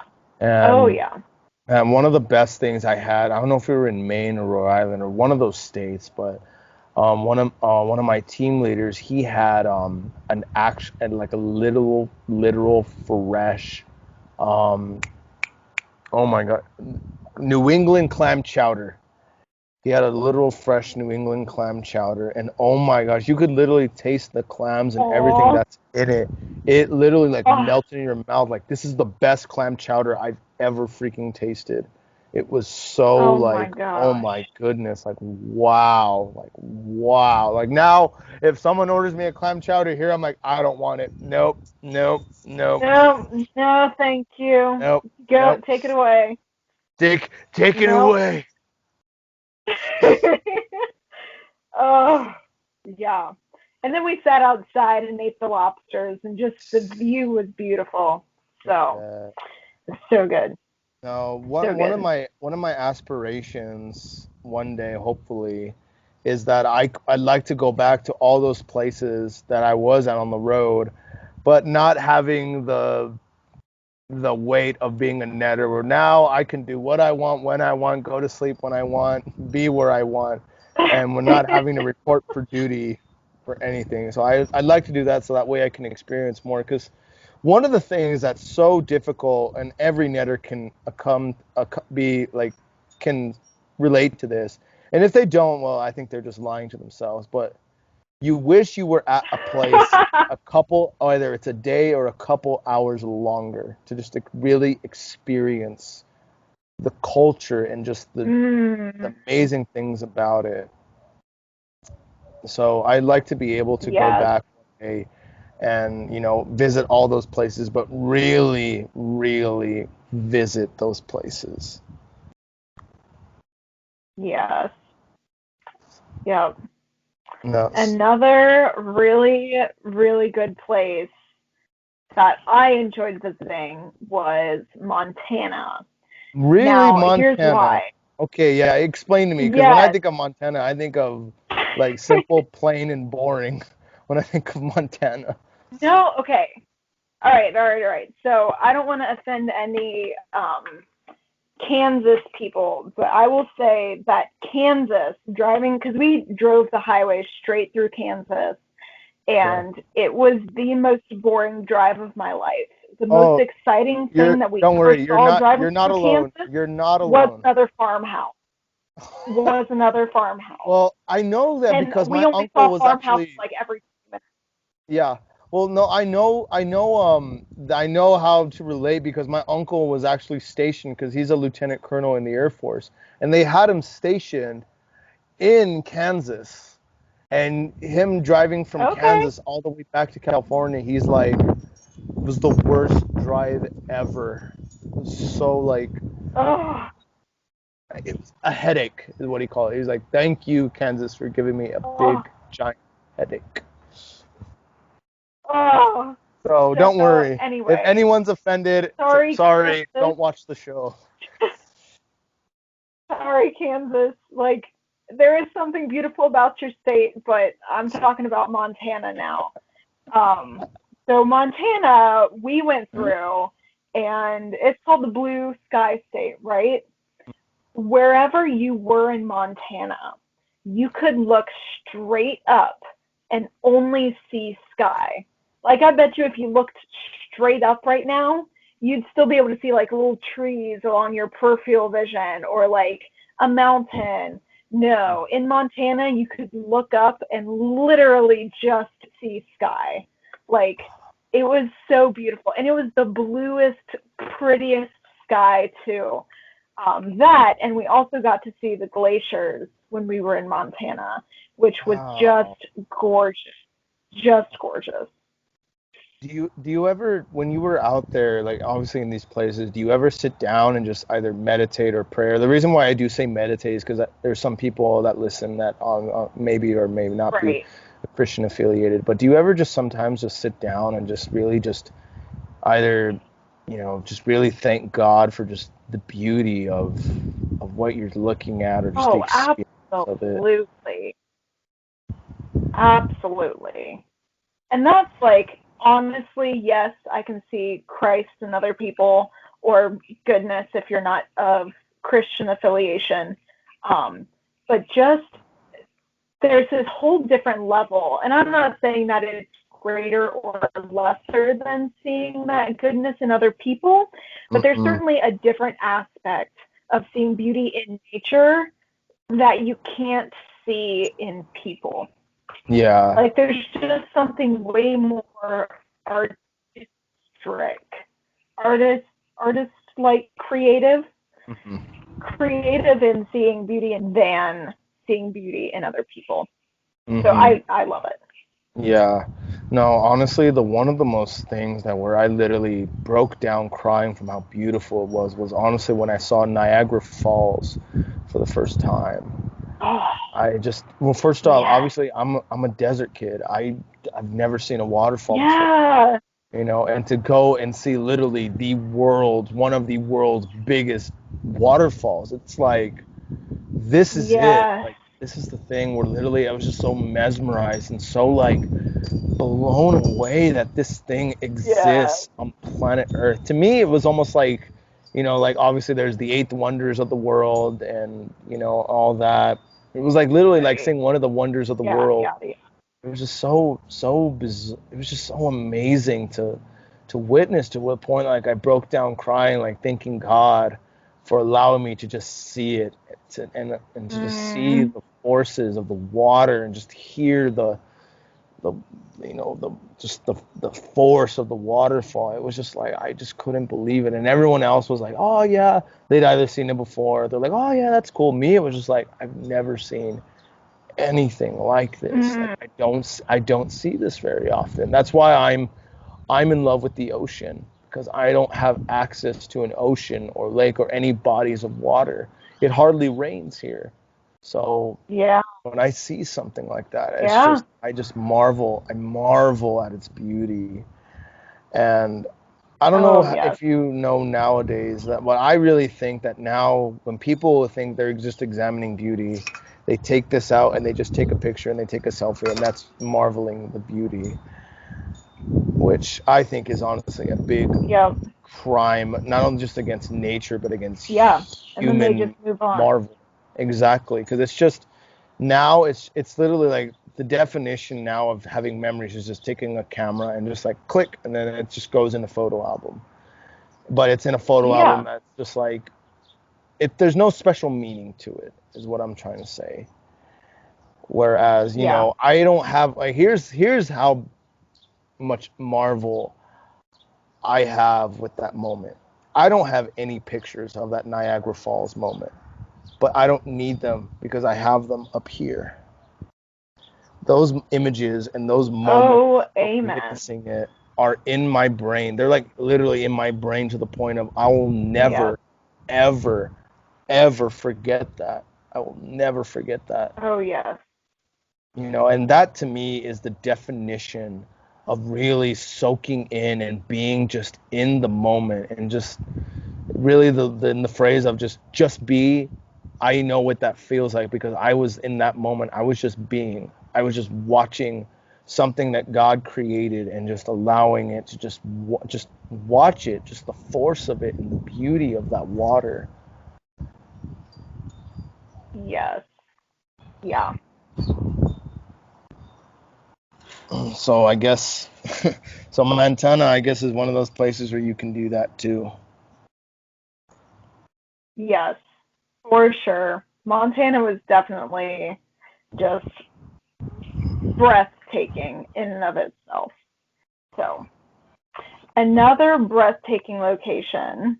What is this? Ooh. Number 7? Yeah, Yeah, I we think this can was we the can go to seventh we can one. go to we Okay. can go to number we can go to 8, and then we can go from there. because you've been to a lot. You've been to a lot. But Yes. yeah, All right. I'll just say that another one worth mentioning yeah. is, was it Wyoming that has Yellowstone in it? Ah, I think it's Wyoming. I believe so. Yes, yes, I think so. I think it is. I think it Yeah. is. Okay. All right. Wyoming. And yes, I've been to other spots in Wyoming Hmm. besides Yellowstone. So yes, I know more of the geography, but I'm just going to focus on Yellowstone. It's shockingly beautiful. Like, oh my goodness. Again, kind of like going back to talking about Alaska, the pictures don't do it justice. Same with the Grand Canyon too. Actually, I know this is a whole different state, Oh, but I just love the Grand pictures Canyon. don't do it justice. Yeah. Okay, I'm actually looking up where Yellowstone is. Um, Yellowstone also is the home of Old Faithful, am I correct? The geyser. Absolutely. Okay. Yep, yep. I've seen that go off. That was beautiful. It Yellowstone. was so high. Okay, let's see.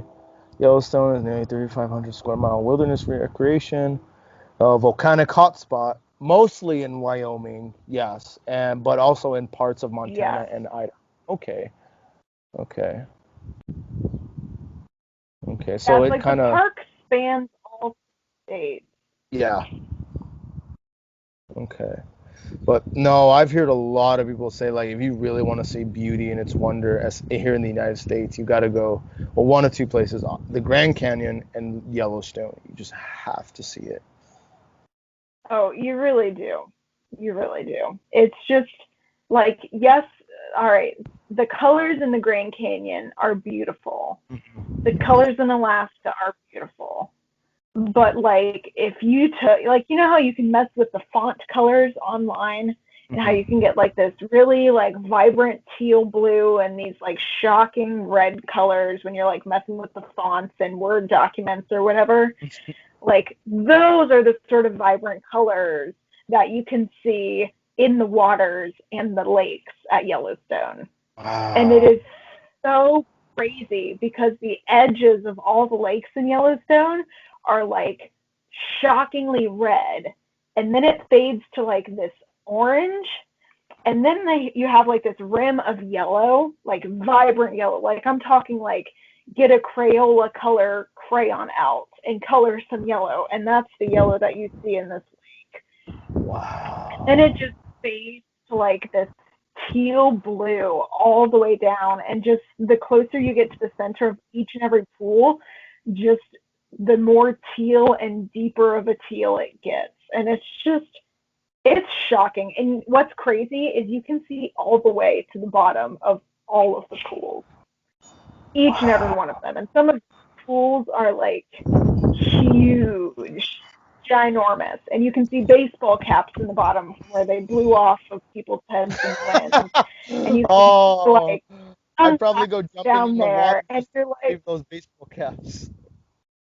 that's just it, is you can't because it's acidic water. Yeah, And so like people can't go down in there unless they used machines. And who's really going to get a machine onto a boardwalk yeah. of Wait, toxic you said acidic it's water acidic water. just Like, to what a it baseball like? cap? Explain what acidic water like is. Like what? Because I don't even know what that is. Like I right, I don't know that acidic's the right word, but it's like it has chemicals and toxins that are natural to where like if you even touched the water, it would give you a chemical burn. Oh my goodness, I did not Yeah, know that. So it's not yeah. So entirely like like that's fresh why they water. no, no, Yellowstone is not fresh water at all. That's why it's Oh, so amazing is because you're like, okay, if the wind blew me off of this boardwalk with no railings right now, this way or that way, I'd fall into this pool of toxic water because there are no guardrails. it's like if you fall in, you're done. You're never gonna be the same ever again. Yeah, you fall in, you're done. Yeah. So Wow. I buy Christian. That makes me Yeah, think that the water's like that because of obviously that because obviously because of probably because of the super volcano that's there maybe but it's almost like the way it sounds like it's its own like living ecosystem. Like it's protecting itself because it It knows definitely that like, okay, there's outside forces here that are kind of that want to like trample or ruin this place. So it's almost in a way like it's defending itself and making sure you're not going to touch this water, you're not going to touch this land. Which, man, that is so right. crazy. And honestly, while we were there, it did feel like we were on a different planet. Like it felt like we were on in some other world. Like it was just beyond what we had seen before. That is so insane. No, my girlfriend Emily, she really like emphasizes how much she really wants to take me to Yellowstone.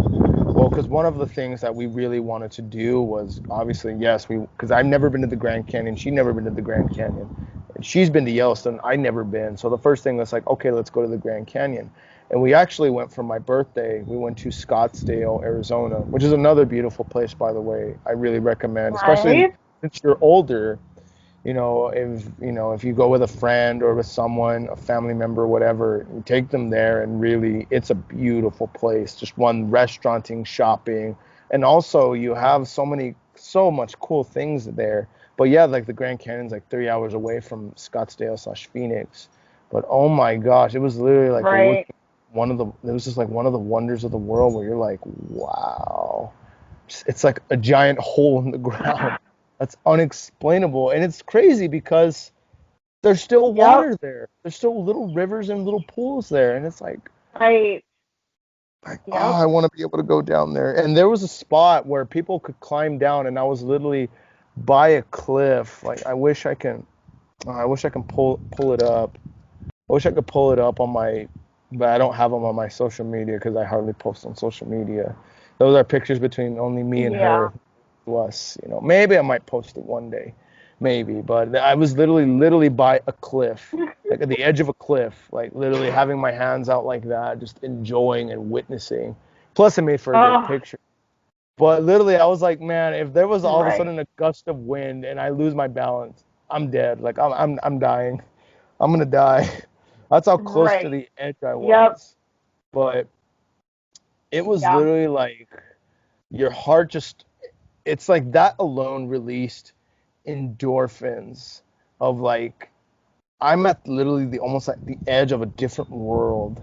And oh my gosh, just seeing it and being literally like looking over and realize this is like a big giant hole in a pit. Like if someone pushes me, I'm Right. dead. I could possibly die. But Mike, at the same Yep. time, I'm That's how like, it felt at Yellowstone. this Well, is and Grand amazing. Canyon. Like, it's just an Yes. amazing feeling. It's Yes. so bizarre. Like the human brain Right. does some weird things. It makes you feel some I weird stuff. know. I know. It's like when you're watching a bad, cringy TV show, but you just have to know how it ends. Like, Exactly. I really hate how this is done, but I have to finish it. It's like you're standing there at the edge of the Grand Canyon and you're like, this is really dangerous and I really should back up 5 feet, but I just have to experience this right now. Exactly. It's just something that's just because she asked me, she's like, "What were you thinking?" I'm like, "I don't know." Once I got on that edge, I'm like, "I really should back up, but I don't want to. I really want to soak this all in. I want to soak this all in because at that Right. moment, I knew in my brain I could possibly die. Someone could literally like scare me, and I could be like, "Ah," and then Yep. fall over. That could literally happen. Yep. But for some There you reason, go. I'm just like, I have to really soak in this moment. And I'm glad I did because I can tell people, like, yeah, I literally was on a cliff in the Grand Canyon. I was on a cliff in the Grand Canyon. Who could say that they did that? Right. Right. Not very many people. No, not very many people. Well, not very many people can go in a van and travel for 9 months at a time. Which, That is true. I'm gonna commend you for doing that. The way, I mean, for me personally, I love what N.E.T gives and what it can do for you. But also, I do make it apparent that, you know what, this isn't some place that's going to give you be all sunshines and rainbows. Like, it's going to be hard. Like, during my second year, I really Oh, emphasized to the yeah. first years, they're like, look, they're not going to, some of them are not going to tell you this, especially some of these, oh my God, net second years. I'm going to tell you, you're in for a rough ride. Like, you're going to have people on your team where there's some moments you want to strangle them. You want to punch Oh, them. yep. Yep. You, like, I'm Yep. not saying like, oh, like just, oh, you're gonna like, no. There's gonna be some moments where you literally want to take somebody's head off, whether it's your teammates, the Yep. RC, the retreat contact, the youth. You're gonna take someone's head. You want to take someone's head off, and you're gonna be close to doing Oh, it. yeah. Why? Because you have Yeah. you hardly have lack of sleep. Something's bothering you, or someone is bothering you that you don't know how to say it, because Net has its way of reconciling. Well, you want to be kind about it, but you also want them to know that it's not okay. It's like, and I tried to explain to them, like, Yeah. look, you have to find the fine balance of being stern and being very fervent or whatever. And I Yep. don't know that word, but being very like, look, hey, this is coming out of a place of because I care about you, but look, you need to stop what you're doing to me. The way you're doing this, Yeah. I don't appreciate it at all. And sometimes you have to be a little Yep. aggressive, but obviously don't be too aggressive where Yeah. you're yelling. But you have to sometimes be aggressive to be like, hey, Right. stop, like please, it's driving me up a wall. Right. I know you don't mean to do it, or if you do, but like please stop. Like please, like if you're gonna do that, Right. do it with someone else, but not me. Please, I don't appreciate that. I'm sorry, but look, it just needs to be said. Right. And that's what I Yeah. tell people. Like you have to find the right Yep. balance of what to Yep. do, when That to is do it. hard. That is It's hard. so difficult. Yeah, exactly. But Yep. so what is one of the things, honestly, that because obviously you've experienced, because you've hosted for many years, you've seen teams come in and out. What is one of the things, honestly, that Yeah. you are Oh, excited yeah. about, but also one of the things that you're scared about doing it? Oh, does it have to be both, or could I give like two different things? Two Like one different that things. I'm excited and one that I'm Yeah, okay, two cool. different things. Yeah. Um, so let's go. I am super excited to get to work with my host homes. Hmm. Why? Because I've been part of a host home for 7, 8 years now. Um, so I know what it's like. Like I know what the host homes have to do. I know what all goes into hosting a team. And so I'm excited to just be able to go, hey, I know you've done so much work for us. Like, how can I help out? So I'm really looking forward to that. And then, oh gosh, I don't know that there's something that I'm not looking forward to. Okay, Yeah. I'm not looking forward to the days when I'm frustrated with people on my team Ah, because I yeah, really those. value relationships. Hmm. I really value relationships. Relationships are very important to me. And so, like, even with my family, when I have like a disagreement with my siblings, it just feels like nails on a chalkboard until I resolve that disagreement with them. Yeah, So I'm not so looking forward to a disagreement. yeah, no, that honestly sounds like it's gonna be a big, big challenge. And it's something that you're really gonna need to like. Well, one thing I really do emphasize, with those that were just obviously new to it, or those who are like I'm thinking about it, it's like you really have to understand that they're on this in this scenario, things are going to be way out of control. You're not going to have any control what's going Oh, on. for sure. Someone can do something to you that if you were in your comfort zone, if you were at home, you shake it off. But you're tired, you're you're Exactly. exhausted, you're fed up with the road, and you just want to be home, you want to just Oh, stay in a yeah. place for more than 2 days, and someone will do something and you just snap. And it happens, but I Yes. think Yeah. what I really want to Yeah. emphasize is it's okay sometimes to sometimes just be a little emotional and just let it out. Like it's okay, you know, this For whole sure. one thing that For people sure. really see and like not understand is because Net's training, it does the best training it can, But one thing I think it really needs to be emphasized in the training, like, it's okay to be angry. It's okay to snap. It's okay to sometimes cause a problem, because if we didn't cause a problem, you're just basically bottling up your problems, and unfortunately, one time something that's going to explode. It's going to explode on a grander scale, and you're going to do Right. something or say something that you're really going to regret. And we really saw that. Right. We really saw that emphasis on this year's N.E.T team, as well as on this year's many N.E.T teams, and last year's home team, and my N.E.T team, my first year, is we saw people Right. failing to understand how to work and to coexist, but all at the same time be human.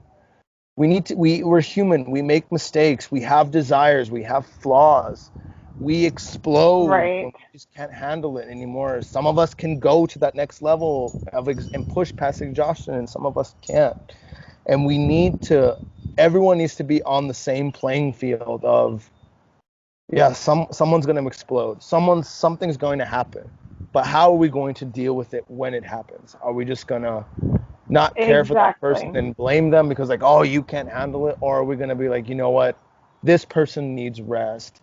And I think the ultimate thing that comes down to each individual team is how each and every teammate takes care of one another, because ultimately this is one of the things that Right. I have with N.E.T is sometimes N.E.T doesn't allow you to take care of the people you want to take care of the way they actually need to be taken care of.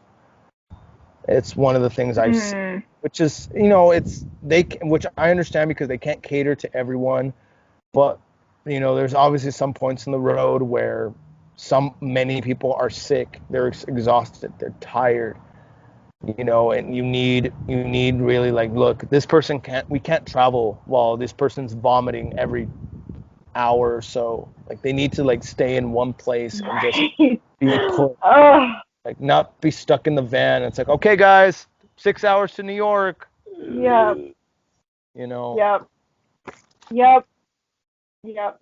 I don't think you knew this, but right after we got back from the wedding, Mhm. there was one of the girls who got a concussion on the road, or maybe it was right before, I don't know, somewhere in that zone. Mhm. And she got a concussion, and she stayed, I think it was 16 nights at our house so that she could recover and not have to be Gosh. traveling on a day-to-day basis. Yeah, no, that's a good thing. So That's she if I were to stayed a meet those while. team leaders. Yeah, if I were to meet those team leaders, I mean, like, good job. No, that's a really good job, because granted, I've had concussions before. Like, I've had concussions to where actually during one of my football Same. games, I don't remember that game. That whole day is a blur to me. I only remember what I did until Oh my I just remember goodness. getting on the bus to travel to Midland, and yeah, after that, I don't remember a dang thing after that. I don't remember anything after that. So I could just only imagine, Yeah. her having a severe concussion and then just being forced to travel. That could be really dangerous and very poor for health. Yeah. So I commend that team for being like, you know what? No, she really needs to stay here, and she needs to be, like, taken care Yep. of. Which, kudos to you all for taking care of her, obviously. But Honestly, this team that we've had this year, this team three, is just such a great team, and I'm honored. Christian, right now, as of right now, if we host them the amount of nights, I think we have them for 6 more nights this semester before they go back to Minnesota. Um, wow, but if they stay those 6 nights, we will have hosted them for, I think, 60 or 62 nights this year. That's wow, 2 months. that's Like, that's we've had this amazing. team a lot, and they are just all individually so amazing. That is Oh my very, gosh. wow. That's just a blessing in its own way, because obviously, It has. it gives the team a sense of comfort. You're going into familiar waters, and you're like, oh, the Absolutely. yeah, like, oh my gosh, we get to stay with them. We get to stay with that family again. Oh my gosh, don't don't hate me. I'm blinking on y'all's last name. The Waltons. The Walton. Waltons. No, no. Brain power. Brain power. Like, I feel that. I feel that. yeah, but like I could only imagine like, okay, hey, where are we staying this night? We get to stay 3 nights with the Waltons. Yes! Finally! Oh my gosh, we don't have to meet new Right? people. We can just pick up where we left off. Like, yes! Like it's such a relief, but Exactly. no, it's like, oh, Exactly. And I we love that too. exactly. And it's comfortable for you guys because like, oh, we know how this team works. We know their quirks. We know who needs what, when they need it. It's like Yeah. we're fine. It's a day off for you all and for them because it's like, all right, we're gonna be taken care of. Exactly. Exactly. You know, and honestly, that's how I felt when I stayed at y'all's house. Because first off, I had heard so many Good. stories from Michael and from Joe Traver. They had told me so much because obviously Joe Oh, Traver, his his third sentence, my first year, and he found when he knew I was on the first Cincy team, and he's like, oh my God, man, you're gonna have a great time and. Yeah, you're gonna really love the Waltons. You're really gonna love them. And I'm like, oh yeah, I've heard so much. He's like, oh, Michael's told you. Well, I'm gonna tell you even more. So I'm like, great, Joe. Thanks. Tell no. me more. So I already was like looking forward to it. It's like, all right, what is this? Who are these people? What is this family? I got to know because I'm one of those like I am fascinated by people. Like I have this thing of like, all right, I want to see how these people are, what's their quirks, how do they Yes, operate. you really Like, do have that. I'm fascinated by it. And so when we got there, and it's just like, I see how this works, and I see how people like them, and it just makes me like, I Oh, understand, I get it, and I like it to where the point of, man, it would make me upset when Joe Rinda would be like, okay, the girls are gonna stay at the Waltons, and the guys are like, no, why, oh, no, oh. oh, it made me Yeah, so that was a upset. Like, sad day. what? It's like, we gotta go meet this new family. Oh, because me and Bob were so close. Oh, Me and your brother were really close also. I was like, yeah. man, but no, honestly, whenever we had the opportunity to stay at y'all's place, it was like, oh, it's a day off. I can just chill. I can talk and, just be.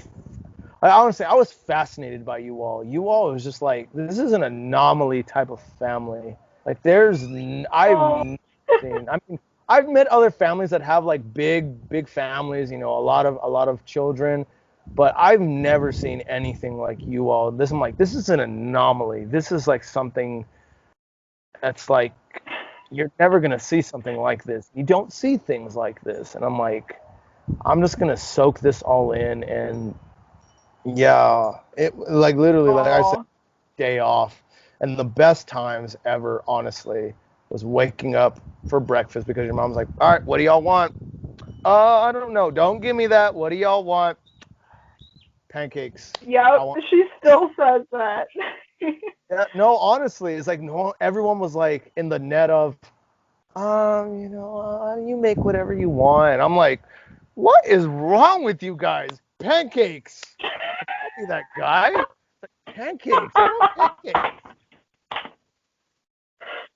Oh, Because, see, this team that we have right now really likes waffles.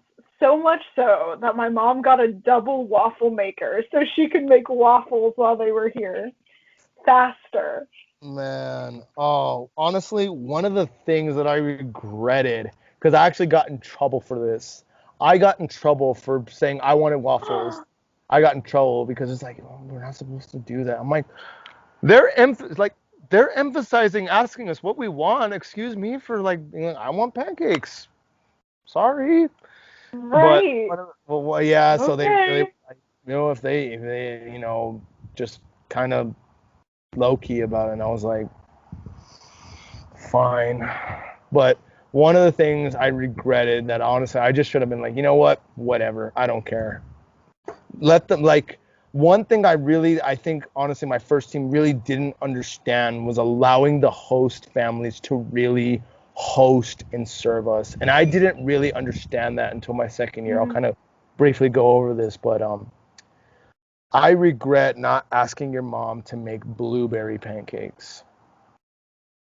I wish I should have just, you know what, stuck my tongue out at the team leaders and just be like, no, I would like blueberry pancakes. Why?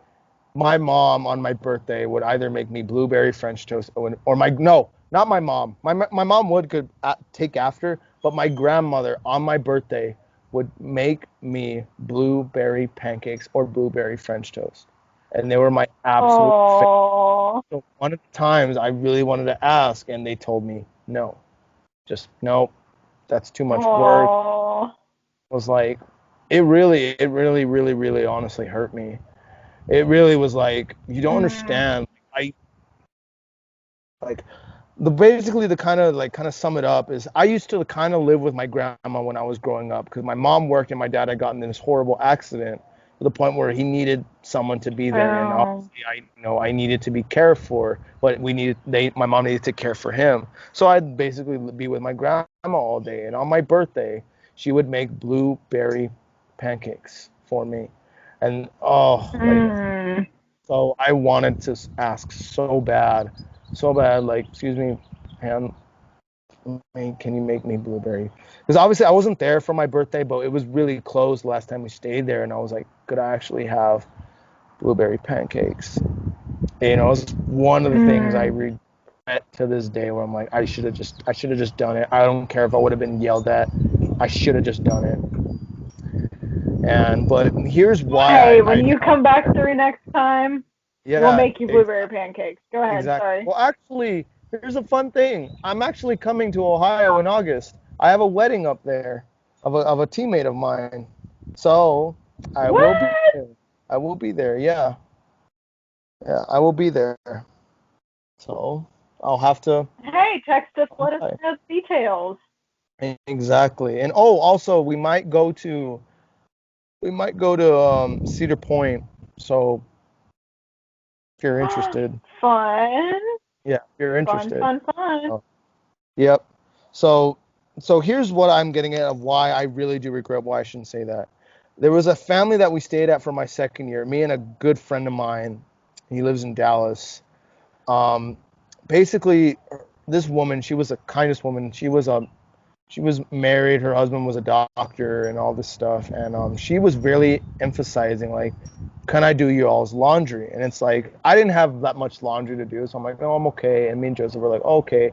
But then she really started to go, like, really, like, out of nowhere. I like to make us feel guilty, but she was like, do you guys kind of, like, she honestly asked us, like, do you guys kind of miss the little things? And, like, I'm like, and little things, like, you know, the little things you look at now, we're like, dang, I should have appreciated it more. I'm like, yeah, like, I miss putting on my socks for baseball and putting on my cleats and taking batting practice and having the good old times in the dugout. And Joseph was like, yeah, I miss like the times when I was a kid at Six Flags and all that stuff. And she was like, I miss kind of taking care of my kids, because all her kids had moved out already and they were all living adult lives. And Joseph, and so she went on this whole thing about it, and Joseph pulled me aside afterward, and she's like, we should let her do our laundry. And I said, huh? And he's like, here's why, like, hear me out. I know you don't have a lot, but he's like, she wants to take care of us. She misses taking care of her sons. We should allow her to take care of us. And she was like, honestly, and it was more stuff. Like, she's like, do you guys need deodorant? Do you need toothpaste and shampoo? I have all this stuff. Like, I have all this stuff. And it's like, you know what? I'm like, you're right. And honestly, it's like, you know what? Actually, I forget. It's a sin that I forgot her name, but Lord, you know who I'm talking about. God bless her soul. But I was like, you know what? Yeah, we do need laundry. She's like, really? It's like, yeah. It's like, oh my gosh, yes. And actually, I could use some toothpaste. I'm running out of toothpaste and some deodorant, some shampoo. She's like, oh my gosh, yes. Here you go. And literally, it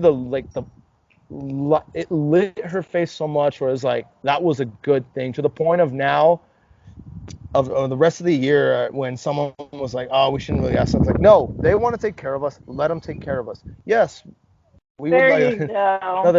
Another funny story. There was a lady, me and the same guy stayed at, and it was during the March Madness tournament.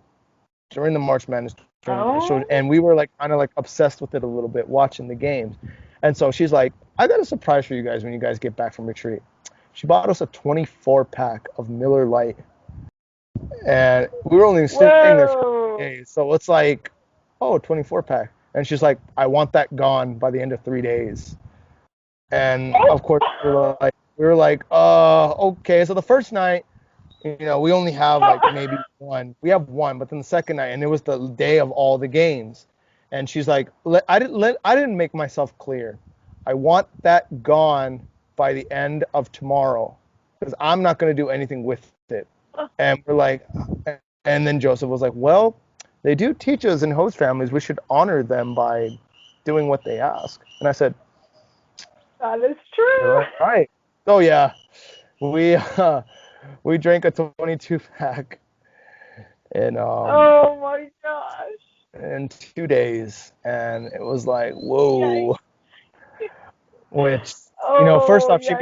made us big dinners. She made us big dinners, so that way Oh, well, that's But always oh good. yeah, oh yeah, we were just like, you know what, let's go for it. We were watching the games, and we were like, yeah, Villanova, having a good old time. And she was like, I knew I did the right thing. And so that was like There you one of go. those She's moments like, where I'm I like, got this, guys.